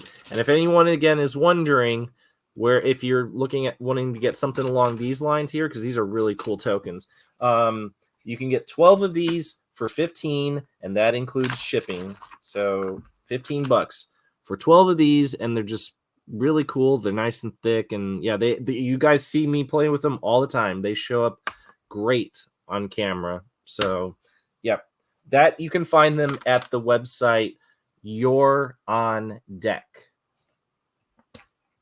I'll put it in the description. Yes, you can just Google search You're on Deck tokens, and then it'll come right up. Like I said, 12 of these for $15. That's a pretty good deal. I mean, Guillaume, the currency there, I don't know what they do with. I think shipping would be what kills me. But like I said, shipping is free. Well, that may not be outside the U.S. That's probably just the U.S. Yeah, probably is. But I mean, yeah, considering they'll ship anywhere in the country for free, I mean, it may be reasonable. But I just never looked at it because obviously I was like, well, free shipping. Well, Guillaume, you're just gonna have to buy a 3D printer. There's that, or I'm sure maybe there's some printer that he could find that's not. Yeah, terribly what I far. Did, what I did with those chips was like I just bought generic color chips, and then I just printed the image and just put it on it. Okay. Are those the skulls or what? What are those? So these are the. Well, I don't use them anymore since we have the app now. But those were my resource tokens. With the logo as that. The logo that. Yeah. Cool. I have the again, don't use them anymore, but I also had the red hand. Red hand, yep. And in addition to the skull, I also have the game effect token for the agents. So basically it's the same as the blue one, but in green. Okay. Good night, Nathan. Yeah, thanks for staying up late with us. Yeah. I should do the same. I'm gonna call it here and end the broadcast. This is a little over 3 hours, and we actually started on time. Yeah. So it's the real 3 hours. Yep. Thank you everybody for staying up late, getting up early. Great game. At least we kind of fumbled through some new rules, and quite frankly, I'm still very proud of this killer deck. So if somebody, this is an open invitation. If someone wants to play a killer game, I'm in. I want to try it again. And and you know which killer cards to include to specifically target David's agents. Yes, you do. Yes, indeed. There you go. Gentlemen, thanks again. Great No. game, Guillaume. Thank you very much. And we'll see you soon. Yeah. Have a good night.